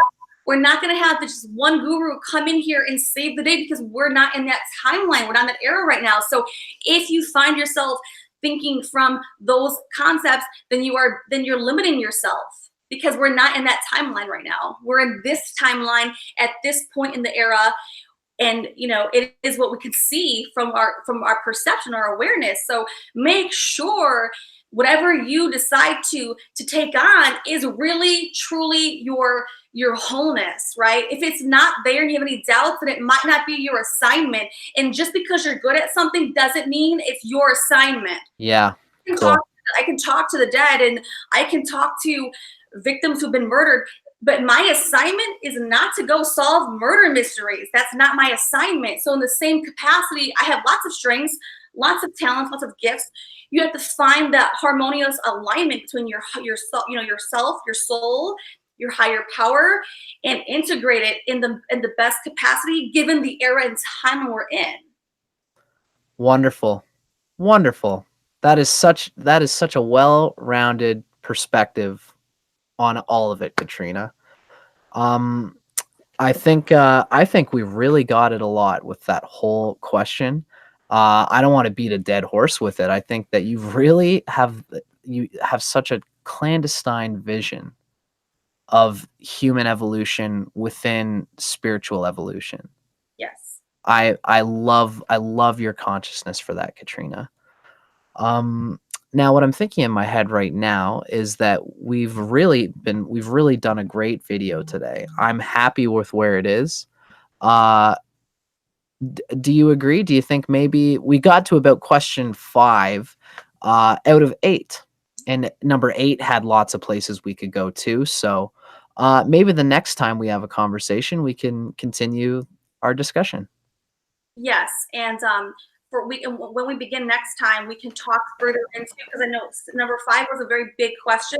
Definitely. I didn't go deeply into other elements that exist there. That we will hold that off for next time. But just to give you an idea, like in your I do want to go into altered states of consciousness. I do want to go into sound vibration, and I do want to go into parallel realities, and I would like to go into interdimensional travel, and maybe even out of body travel as well. Looks like our internet's really getting to the end of things here. So what I was saying was that I would like to go next time. We can start with altered states of consciousness. We can talk about sound vibration. We can talk about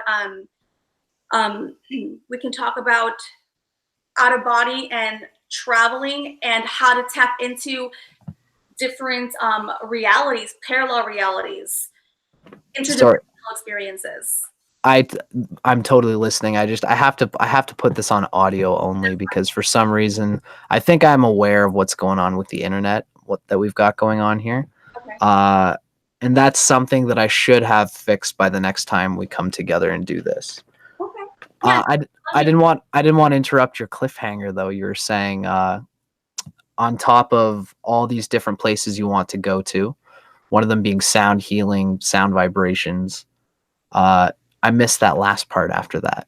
So like altered states of consciousness? Yes, yeah. So not only talking about what they look like, the realms, like parallel realities, and also talking about interdimensional experiences, but also how to get there in different ways beyond just psychedelics. I have never done a psychedelic, and I get there without it.